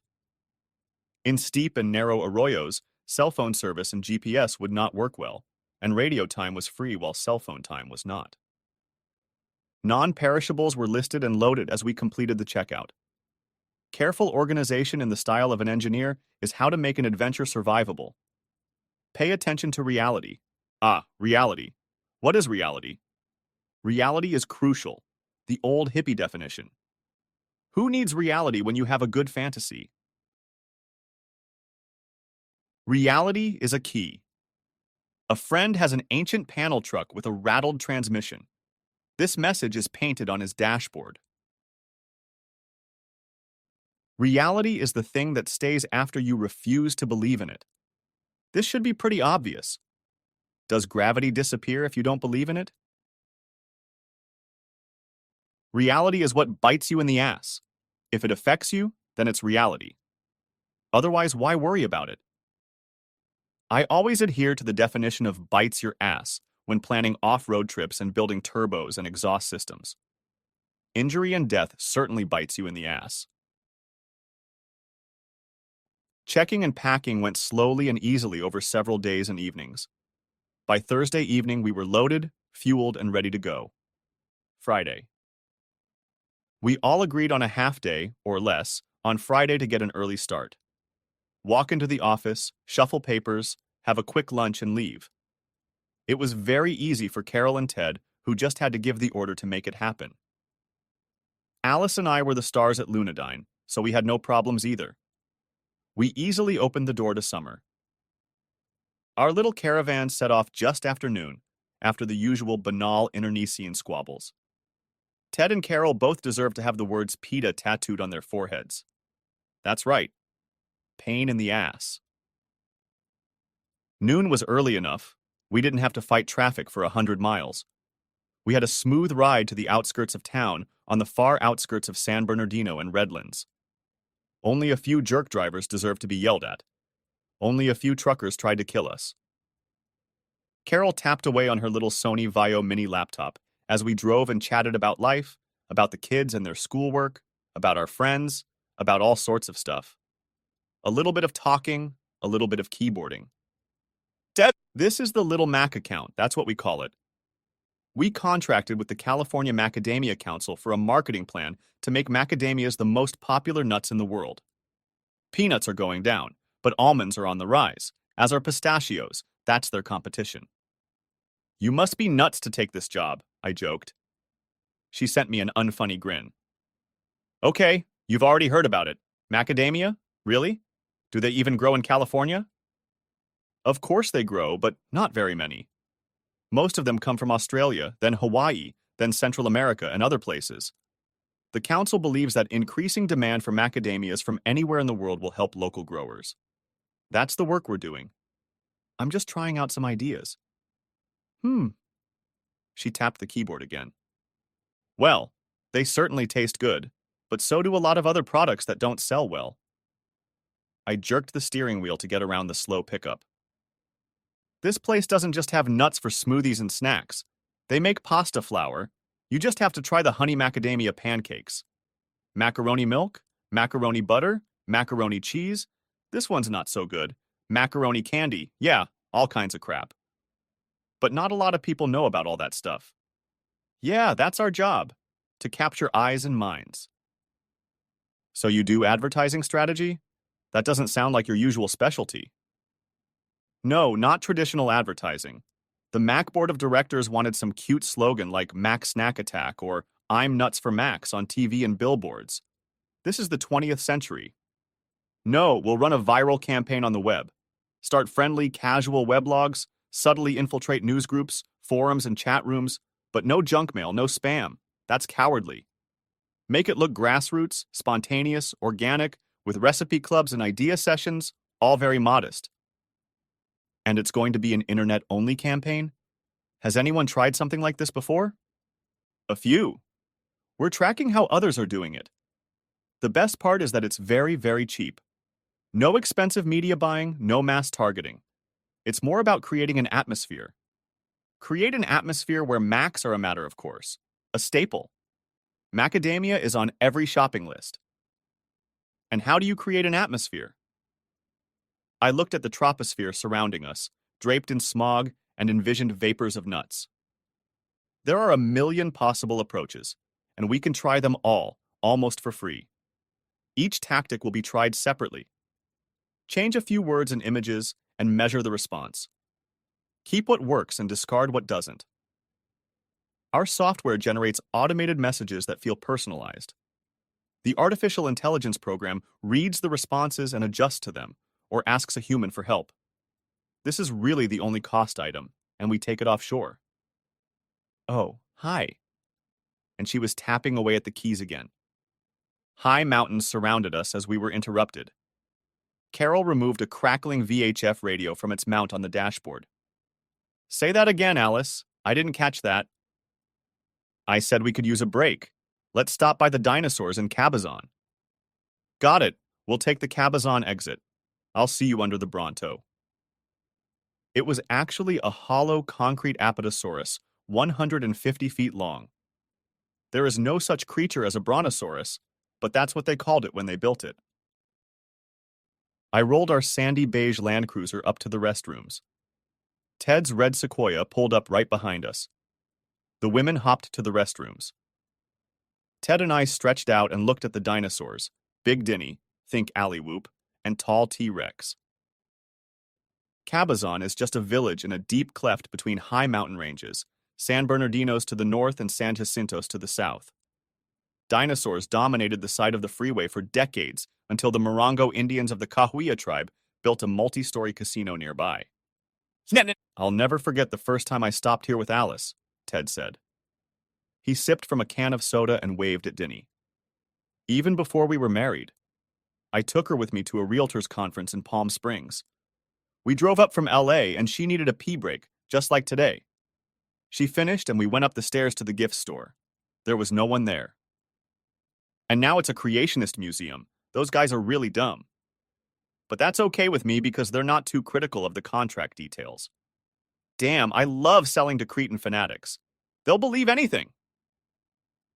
Even when he's right and funny, Ted can be annoying. Alice came out of the restroom looking somewhat annoyed, but not quite pissed off. Carol came out a minute later, walking even slower. I guessed that their argument inside wasn't too unpleasant. Why did I assume they were fighting? Because they fought a lot. 2 alpha bitches and no submission. Ouch. We went back to our cars. I took the lead again. Carol started talking. I held up my hand. I don't want to hear it. Just stop bullying Alice. Carol opened her mouth. I waved my hand again. No. Just no. She sullenly turned back to her Vaio. By the time we crossed Whitewater Pass, a 2-mile gap in the coastal mountains, and descended past sweltering Palm Springs into the Colorado Desert above the Salton Sea, the sun was already high and mighty. Waypoints: Desert Hot Springs, Palm Desert, Indio to refuel and snack on date shakes, then back above sea level and over Kiriako Peak into Chuckwalla Valley. South to the turnoff to the mine road in front of Desert Center. And here we were. We stopped behind the gravel road fence. Everyone got out of the car to stretch, breathe in some summer dust, and assess the situation. I waved at Ted, pointing to a map spread out on the hood of my Land Cruiser. He fussed. Where's the trail, Kemosabe?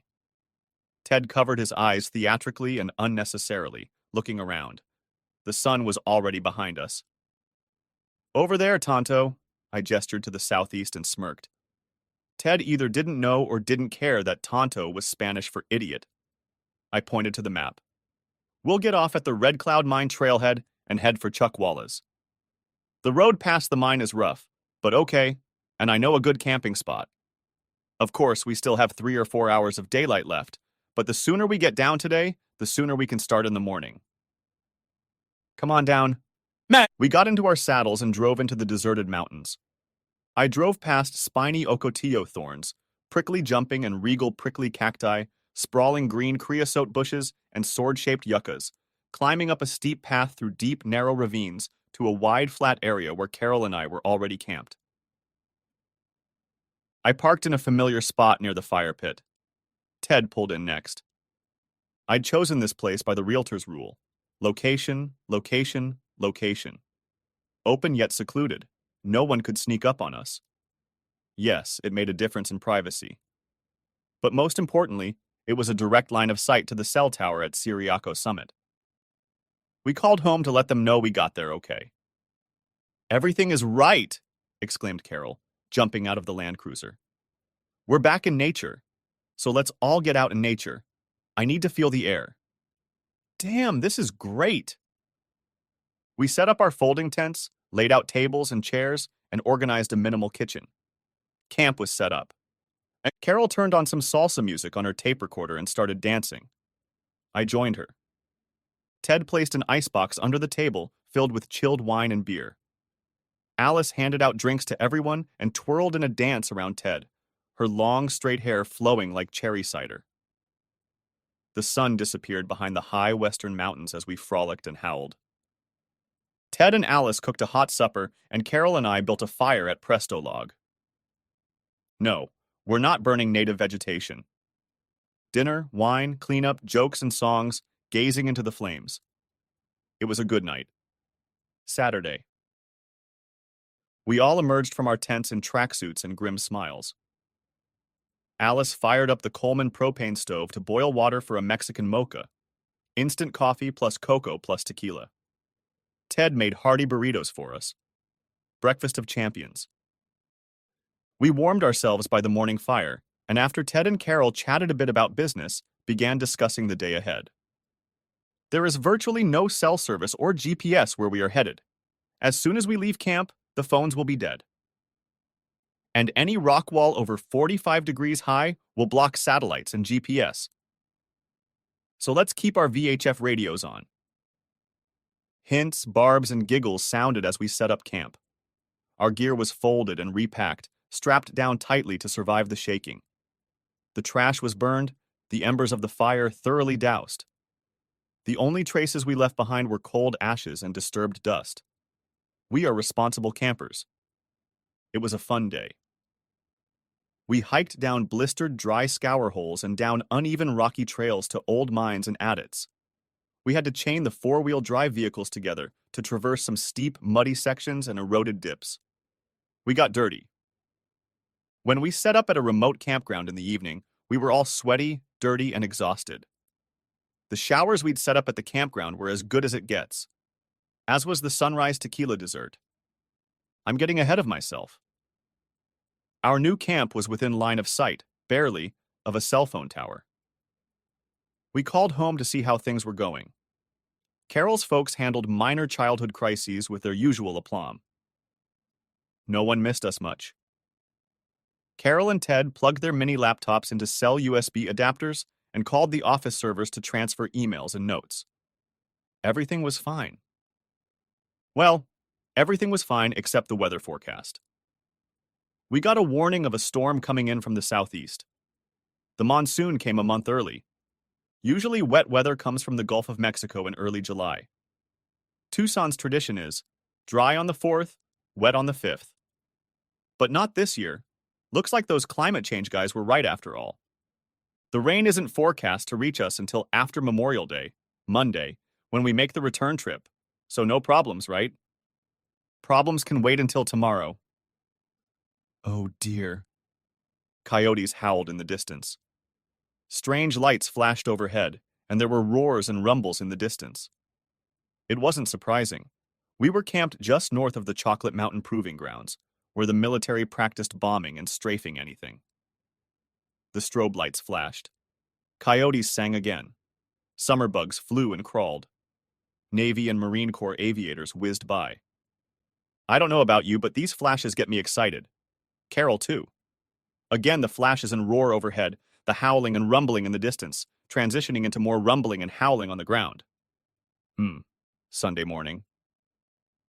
Dawn came earlier than yesterday. The camp was on the eastern slope of Chuckwallas and caught the glare of the sun rising over the vast expanse of the Sonoran Desert, stretching more than 100 kilometers to the invisible Colorado River, the west coast of Arizona. All around us were the soft calls of desert thrushes, white and mourning doves. We dressed lightly in shorts and t-shirts for another breakfast of champions. We rolled camp and drove up the slope, over the saddle and back up the west slope, into a tight network of deep rock outcroppings, towered over by creepy Joshua trees and bulky ironwoods, just below the pinyon and juniper zone. As we descended the steep sandy slope, I made a mistake on a turn. We slipped and bounced hard on a hard granite piece of quartz monzonite. I pressed down on the gas pedal. The engine kicked off, but the car didn't stall. Uh-oh. Ted and Alice's Sequoia was driving ahead. I honked to get their attention. Ted carefully backed up. We all stood there looking at the situation. Nice move, smartass, Ted hummed. I was forced to agree. Let me take a look. I crawled under the car. The oil pan looked normal, as did everything else, except for the U-joint. It was broken. Damn. I climbed out and delivered the bad news. You brought tools and parts with you, right? Demanded Carol imperiously. Tools, yes. Lots of spare parts, yes. A spare hinge, no. I could probably put it back together if we had welding equipment, but we don't. I felt grim. What about soldering? Asked Alice. You packed a soldering kit, didn't you, Ted? Yes, it's there, said Ted. But will the torch solder withstand a U-joint? I thought about it. No, not under very hard use. It'll probably hold up to pretty quiet riding if you don't stress it too much. No sudden starts or stops, just good steady pressure. But you may have to tow us back to I-10, or at least the last downhill. Once we get there, it's only a few miles to Desert Center. I can replace the hinge there. You'd better get a ration kit, Ted. We don't want to be stuck here all day, Carol ordered. Yes, Your Highness, right away, Your Majesty, Ted muttered, and began grumbling as he rummaged around in the back compartment of the Sequoia. I grunted too, pulling hydraulic jacks and a toolbox out of recesses. We jacked up the disabled Land Cruiser. I climbed under the car. Alice handed me the tools I demanded, like a surgical nurse hands me forceps and scalpels. The job of removing the broken part was easier than I expected, because a strong, cool breeze came up from the southeast. The breeze was very refreshing, even humid. I crawled back out, Alice helping me stand up. Ted and Carol were standing a little farther away, talking quietly. I looked up at the increasingly overcast sky. Alice's eyes followed mine. I heard her swallow. Is that what it looks like? Asked Alice.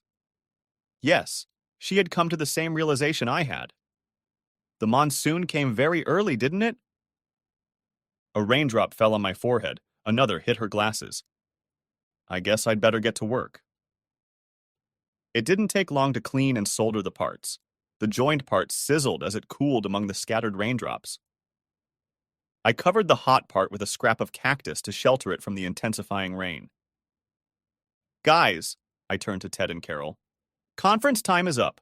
We have to get out of this sink now. They looked at me questioningly. I nodded toward the storm clouds whipping across the peaks above us.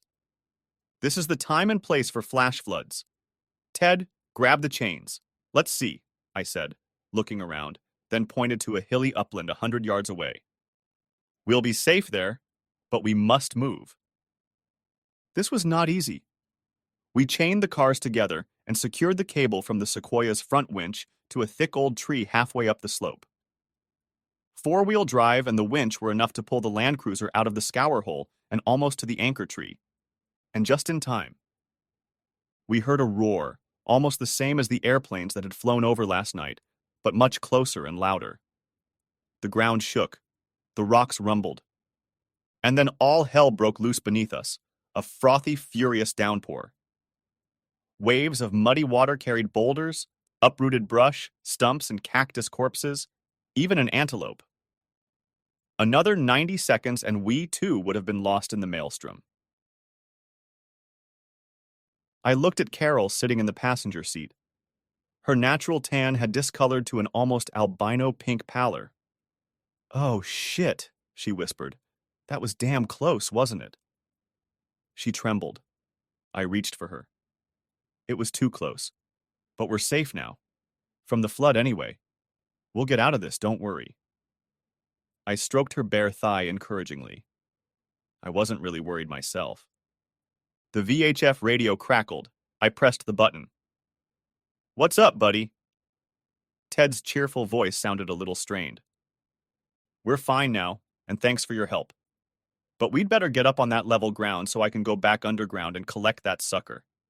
There's a big pinyon pine there that we can get a hold of. In a few minutes, we were hoisted up on winches and brought to a stable position. The storm swept past the peaks. The wind and rain had subsided to zero. The overcast weather thinned, sunlight shining through. We stood together in a sudden calm. Gee, that was exciting, Alice said. So what now? We're not going anywhere for at least an hour, I said. That'll be enough time to make sure we don't get flooded again, and to let the sand soak through and get hard enough to ride on. Carol and I had an idea before we even got up here, Ted said. Your brazed U-joint may or may not hold up. This ditch leads right to the trail to the Red Cloud mine, right? We thought we'd stop by the parts store in Desert Center and get a new one.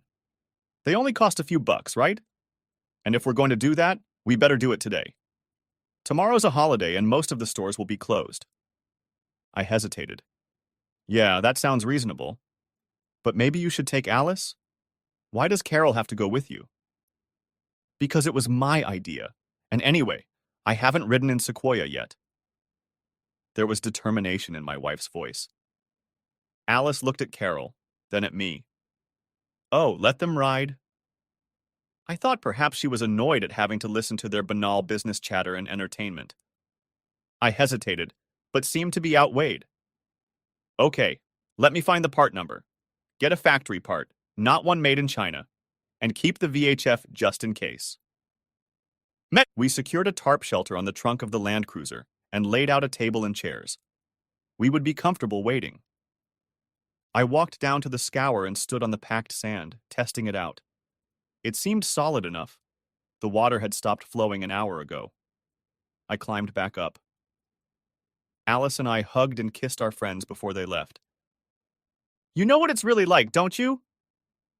Alice turned to face me. No, tell me. I really gave no warning. They want to hang out together for fun. I must have pictured a classic open-mouth double-take. What, cheating on us? My Carol? Your Ted? I shook my head. That's what this weekend is all about. They planned it. Not the damage, of course, but they knew they'd find an excuse to get away together. To get away somewhere private. There was sadness in Alice's voice, but conviction. And what makes you think they were planning something? Ted's a little careless with email, passwords, and computer security in general. He sends everything to the kill folder, empties the recycle garbage can, even defragments. But he doesn't do any disk cleanups, so it's easy to recover. Besides being great with circuits, Alice was also a DOS, Windows, and Nix guru. She knew her shit, and she knew about security and encryption. Some of the little things he did and said made me wary. Hacking into his laptop was child's play. There's probably traces on Carol's Vio, too. Would you like to take a look? My insides rumbled, but not from hunger. Did I want to see proof of my beloved's lifelong infidelity? Did I want to know I'd been turned a blind eye? Not really, but it's probably better. Let's see if she left it in the car. Carol picked up her purse, but not her laptop. I started it up. Alice took control and played it like the maestra she was. What's her usual password? I think she mostly uses her date of birth, the 20th of October 65. Okay, let's see. Oh yeah, right into her email. Nothing weird about that. Now I'll check her mail for the last couple weeks. Yep. There's a bunch of emails from Teddy, but they're encrypted with a different password. Alice tried several password cracking schemes. Maybe my birthday? I suggested. Wait, I have an idea. She pressed the key again and shrieked softly. Got one. Guess what? She used Teddy's birth date. She scrolled through the decrypted message on the screen. There were glowing liquid crystal symbols, plots, plans, love notes. It looked like they'd been entertaining them for at least a few weeks. There were also mentions of a project that could get them into legal trouble. But none of the letters contained any details of the project. What is this project? Muttered Alice, almost to herself. Let me scan her My Docs folder tree. Tip, tap, tip, tip, tap. No, there's nothing there. At least nothing obvious. Where else could this material be? She opened the file manager window. Ah, yes, the memory card. I wonder what's on it. A few more keystrokes and another, aha, now Teddy's password again? Yes. And then, oh shit. I crowd next to Alice, our heads almost colliding. We read it together. Plans to defraud Ted and Carol's clients? Plans to move their accounts to offshore banks? Plans to move their money out of the United States? Plans to just abandon their families? Alice shook her head. I knew Teddy had some schemes, but I didn't expect anything like this. I didn't find any of it on his laptop. They probably both keep their important stuff on memory sticks, nothing on servers or local hard drives. If Carol had pulled the thumb drive, we'd never know. She looked at me. As long as they kept their computers offline with the memory cards inserted and pulled them out before plugging them in, no search would have ever found those materials. The most reliable way to transfer data is to just hand someone a flash drive. I let paranoia bite me. They can't think they can get away with this, much less a 1-2-3. No way. They must have some kind of plan to shift the blame. What's their backdoor? What's their scapegoat? Who's going to be scammed? Are we in danger? Alice's eyes sank into mine. Do you think they'll try to burn us? Wouldn't you? I asked. Yeah, paranoia runs deep. She turned back to the keyboard again. I'll check the later files. Ah, yes, here we are. Tick tock tock tock tock tock. Shit. This is a setup. She swiped her finger across the screen. They'll run all the stolen money through our personal accounts and then fake their disappearance, but with traces showing that we ran the scams and took out our innocent spouses when they got suspicious. They will go to Rio. We're going to jail. Nice. My head went spinning. This wasn't rocket science. This was worse. Want to know what I was thinking and feeling at that moment? A whirlwind of explosions in my head, a froth of emotions raging inside me.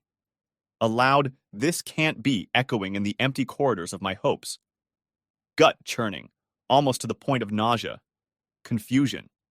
Pain. I looked at Alice. As you asked before, what now? Well, I think our happily married life is over, Kaput. What can we do? Take this to the police? If Ted and Carol get caught, they'll spend all our joint money on lawyers.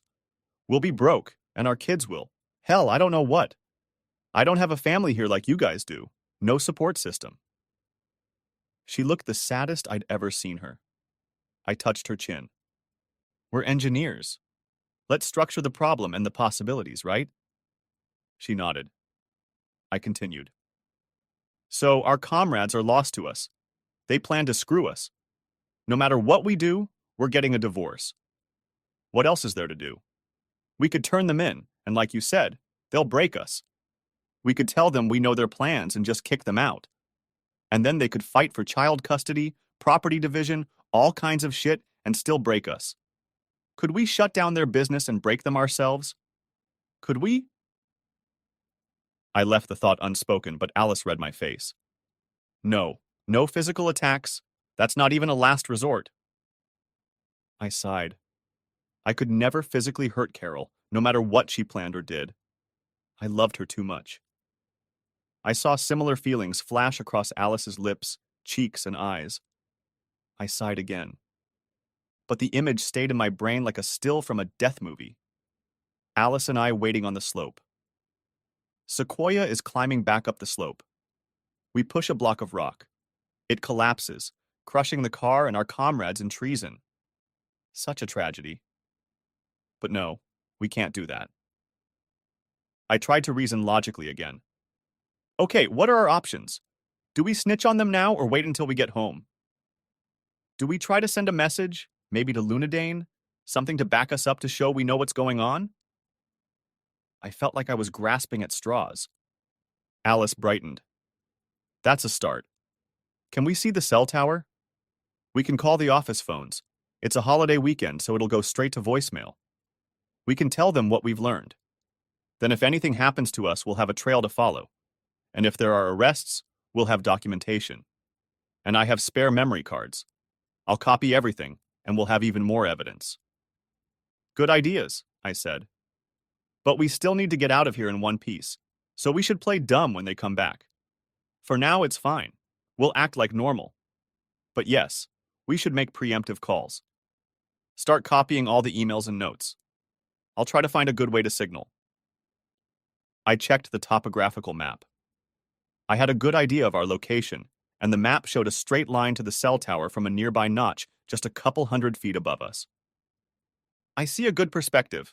I turned to Alice, climbing up the slope. I held my Nokia phone like a water carrier's willow wand, looking for a stream. There were no streaks. I climbed higher. No bars. I reached a notch. No. Maybe on the sides of the notch, I thought. I climbed up the rock face. The stack of granite boulders rose 25 feet above the surface of the slope. Many of the boulders reached 10 feet across. Spiny cacti protruded from some places.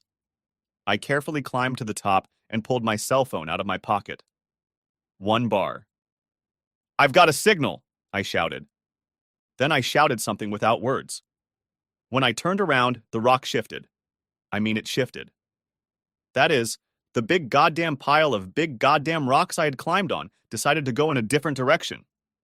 Down. And me along with them. It's a very creepy feeling. Everything's silent. You're on top of the world. Then the world disappears and you fall. And the world falls with you.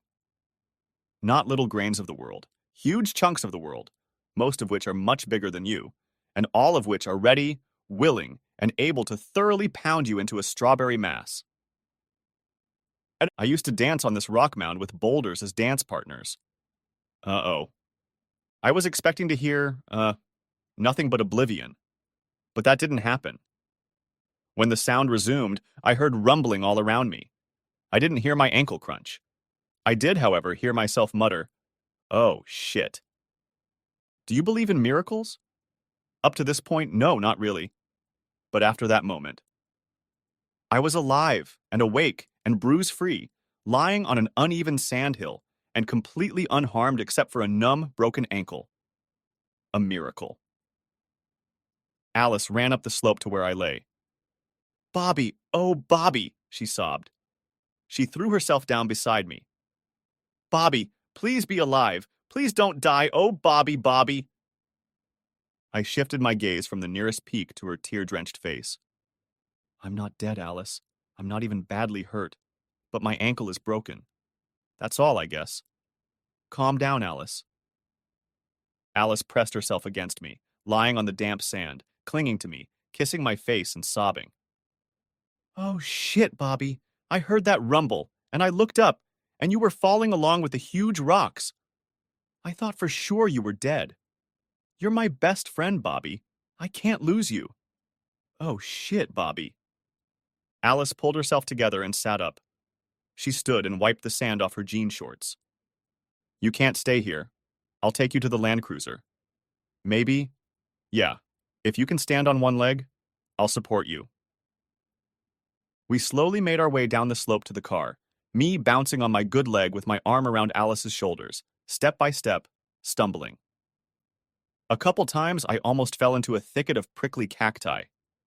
I sank down onto a folding chair. Alice moved my legs over to the other chair so my feet were elevated, and I leaned back. It was almost a relaxed pose. "You can't stay there. I'll get the camp ready and tuck you into the tent. You need to lay out in the sun and weather until they come back."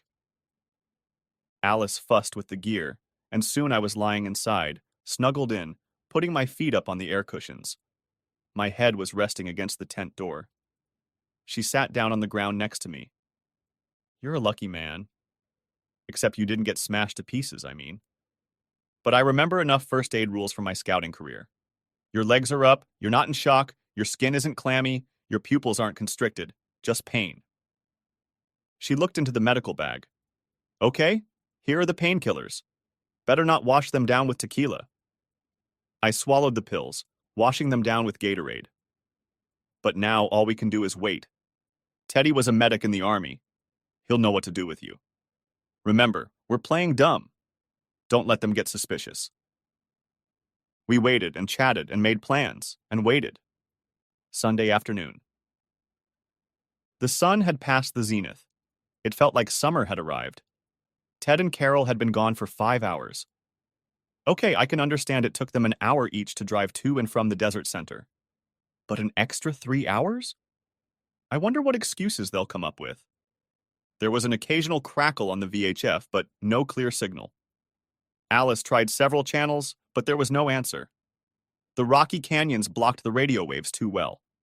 It was as if we were in an electronic dead zone with no way in or out. Finally, we heard the rumble of the engine. The Sequoia climbed up the bank, then up the slope and parked next to the Land Cruiser. Ted and Carol looked rumpled and ungroomed as they got out of the car.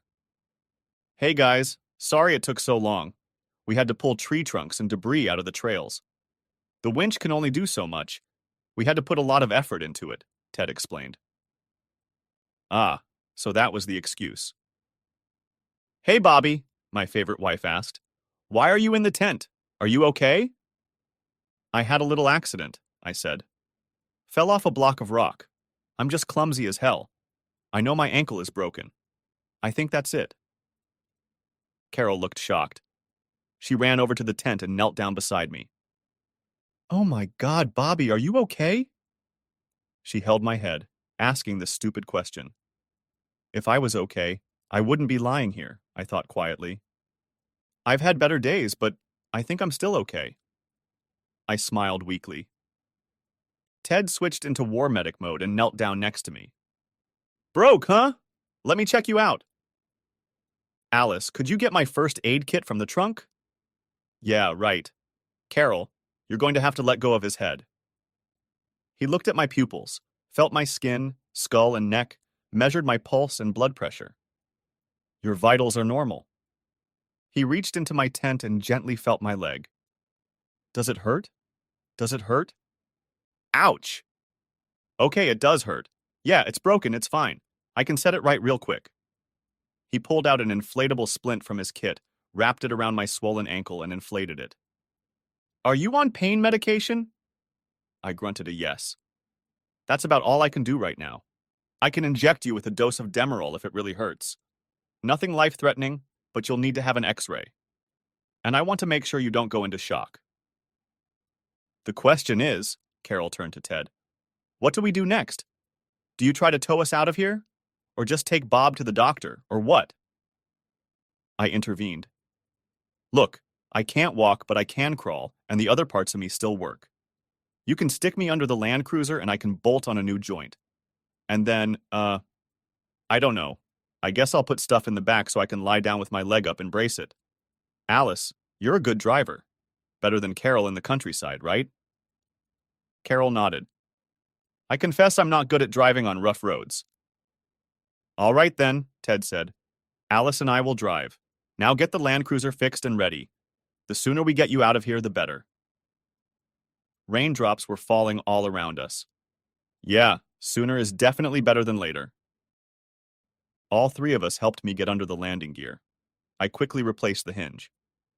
I was surprised when Carol told Ted and Alice to walk around for a few minutes, and herself climbed in beside me and hugged me. On my undamaged side. Phew.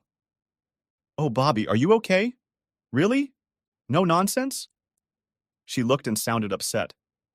Was this woman really going to betray me like I'd read in her notes and emails? I knew she could act and manipulate like a champ. Was she really faking it? She certainly seemed sincere. Like I said, I'm feeling better. I admit I was worried when those boulders went out from under my feet. Oh, Bobby, I couldn't lose you. I just couldn't. The rain intensified as they carefully pulled me out from under the car and then loaded me inside. The passenger seat was folded forward, and half of the back seat was cleared and covered with unfolded sleeping bags. I was laid on my back, head forward, legs raised on a bag stuffed with pillows. Ted secured my leg with a stick so it would be immobilized and I wouldn't hit my ankle. All set? Came Carol's voice over the VHF radio. I turned on the microphone. Looks like we're ready. Okay, let's go. Ted took the lead. Alice kept to about 20 yards, and even more on the steep climbs. The rain had turned into a dense, dark downpour. I can't even see Sequoia. It totally sucks, Alice said. I couldn't see the surrounding area, only the unforgiving sky, but I had to agree. I clicked on the microphone again. Can you guys see anything up there? What does the track look like? Carol's voice came over the air. We're just around the corner in front of you. I think we're approaching a side scour and... The radio cut off. I heard a roar, a crackle, and more roaring. Stop! Yelled I. Alice slowed down and stopped. I pressed the microphone again. Carol, are you there? Carol? Answer me! Nothing. Alice hit the parking brake and sprinted out the door. She returned 8 seconds later, looking furious. Hold on! She shouted. I gripped tightly into the back of the seat as Alice drove the four-wheeler backwards and then down the side path to a rocky slab that sloped nose up at about a 30-degree angle. What? I tried to ask. My voice was drowned out by a roar behind us. Alice was crying really hard and gripping the steering wheel with a death grip. She looked in the rearview mirror, then slumped down and continued to cry. They're gone, she wailed. The water, the flooding. Behind us and below us, the banks have eroded away. They're gone. Her slender body shook with sobs. Oh, shit. What am I going to tell the kids? Gone? Ted and Carol gone? Oh, shit. Our kids. Carol's folks. They're not far away. My folks are gone, and Alice and Ted are on the other side of the country. And Ted and Carol had employees. Wait, why do I say they had? Why is that in the past tense? Am I assuming they're dead? Alice, how sure are you? Try the VHF contact again. Maybe they've managed to find a safe haven. Try, come on. She clung to hope. I turned on the radio. Nothing. And again. And again. And still nothing.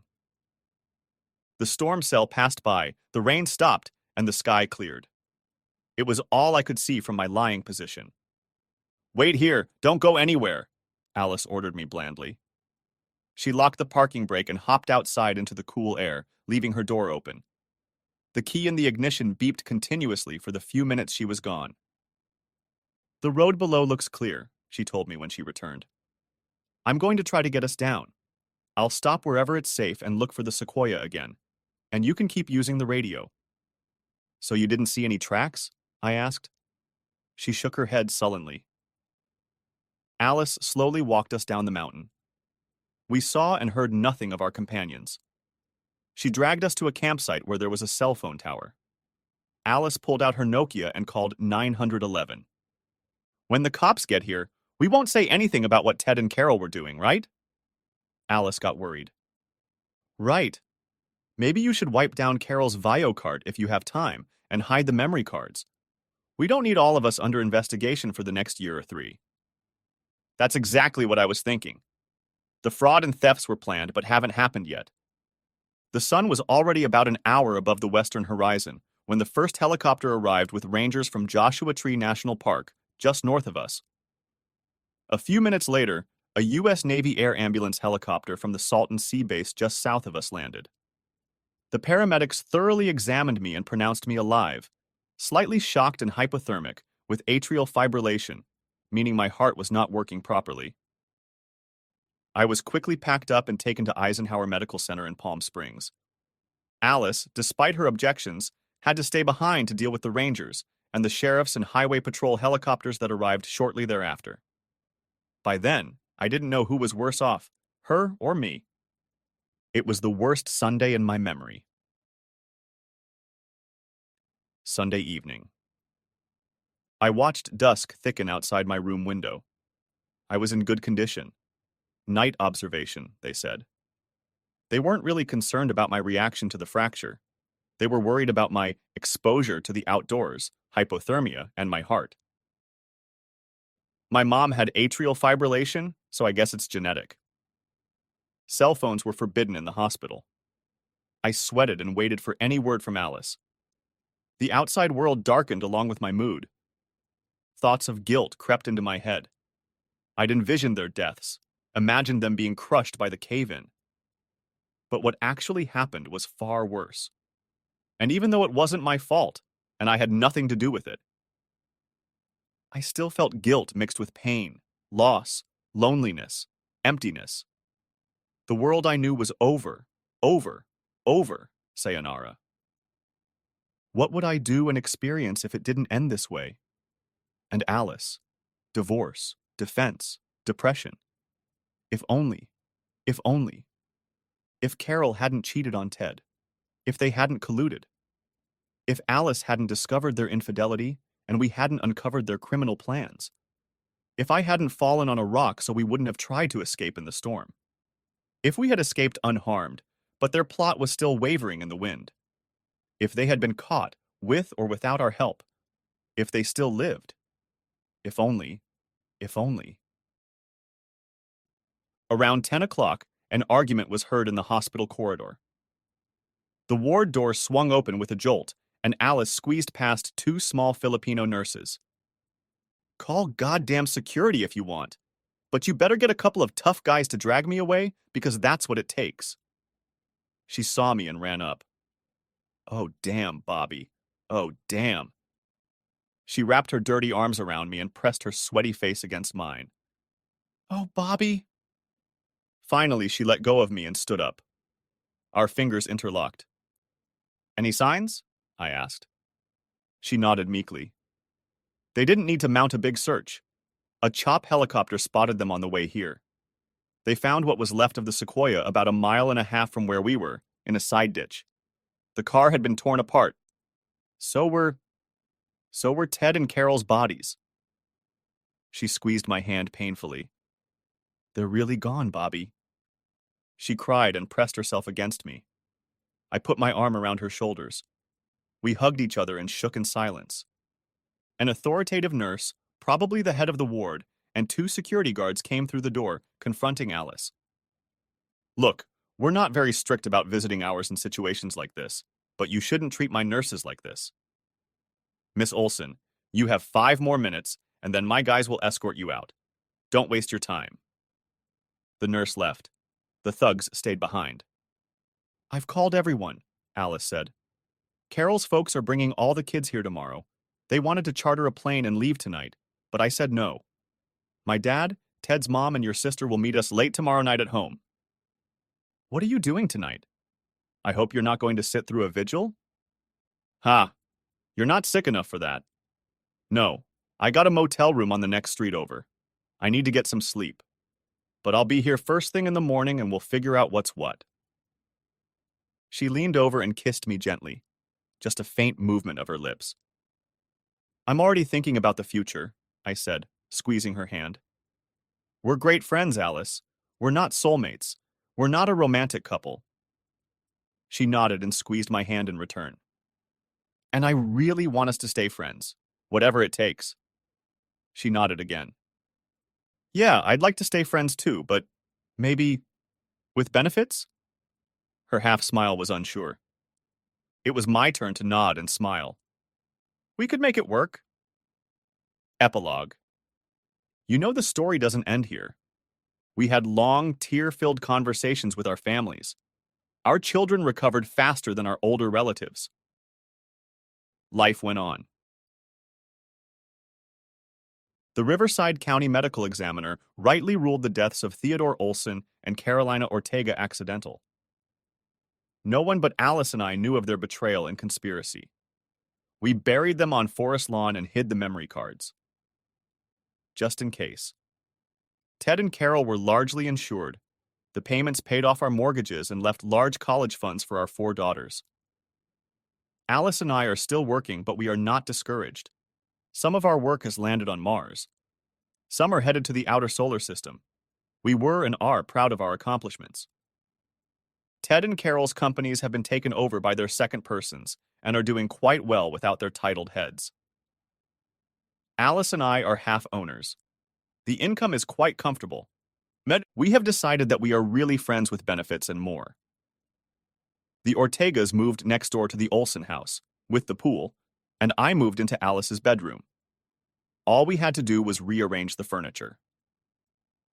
Our friends with benefits status lasted only a few months. We were married on Halloween Day in a quaint and spooky Gothic hall near the Southwest Museum. The ceremony was a formal costumed masquerade. We were the colorful ones. Next chapter. Alice and I don't usually talk about what-ifs, But sometimes the topic crept up on us unbidden. We were lying in bed together. Hey, best friend, what now? She twitched her nose. Well, next time you can be the showgirl and I can be the burro. How about it? What, this again? You know, it's funny. Yeah, I know. It's funny that we're here. We never could have expected. We never thought it would be like this. I had no plans for you, I really didn't. I know. You've always been the perfect gentleman, and I've always been a hard-working mother, and we've kept in our own lane. Do you think maybe they thought we were... And maybe that's why they went where they did. I loved Carolina madly, still do. And I never thought about going anywhere without Ted. But they followed a different map. Mala Mappa, bad directions. But how did they get on this page? I shook my head. And what happened? Was it divine justice? Alice put her fingers to my lips. You should know better. They were careless, that's all. No magical retribution. No karma, no fate. Bad luck follows carelessness. They were careless. End of story. My trained engineer mind accepted this. My old California mind, raised on missions, caballeros, and curanderos, was not so sure. It remains to say one last word about the prickly cacti, also known as Indian figs, Opuntia ficus indica. They grow in huge spiny clumps and delight the eye with their bright colors. The color of the flowers depends on the variety and locality, but they can be green, yellow, orange, or red. Local varieties bloom only in the most intense sunlight. These summer flowers seem to glow with neon lights. They seem to glow like Carol's eyes the last time I looked deeply into her face. I can never forget. The end. Thanks for watching. I hope you enjoyed it, so subscribe to my channel and watch the next video.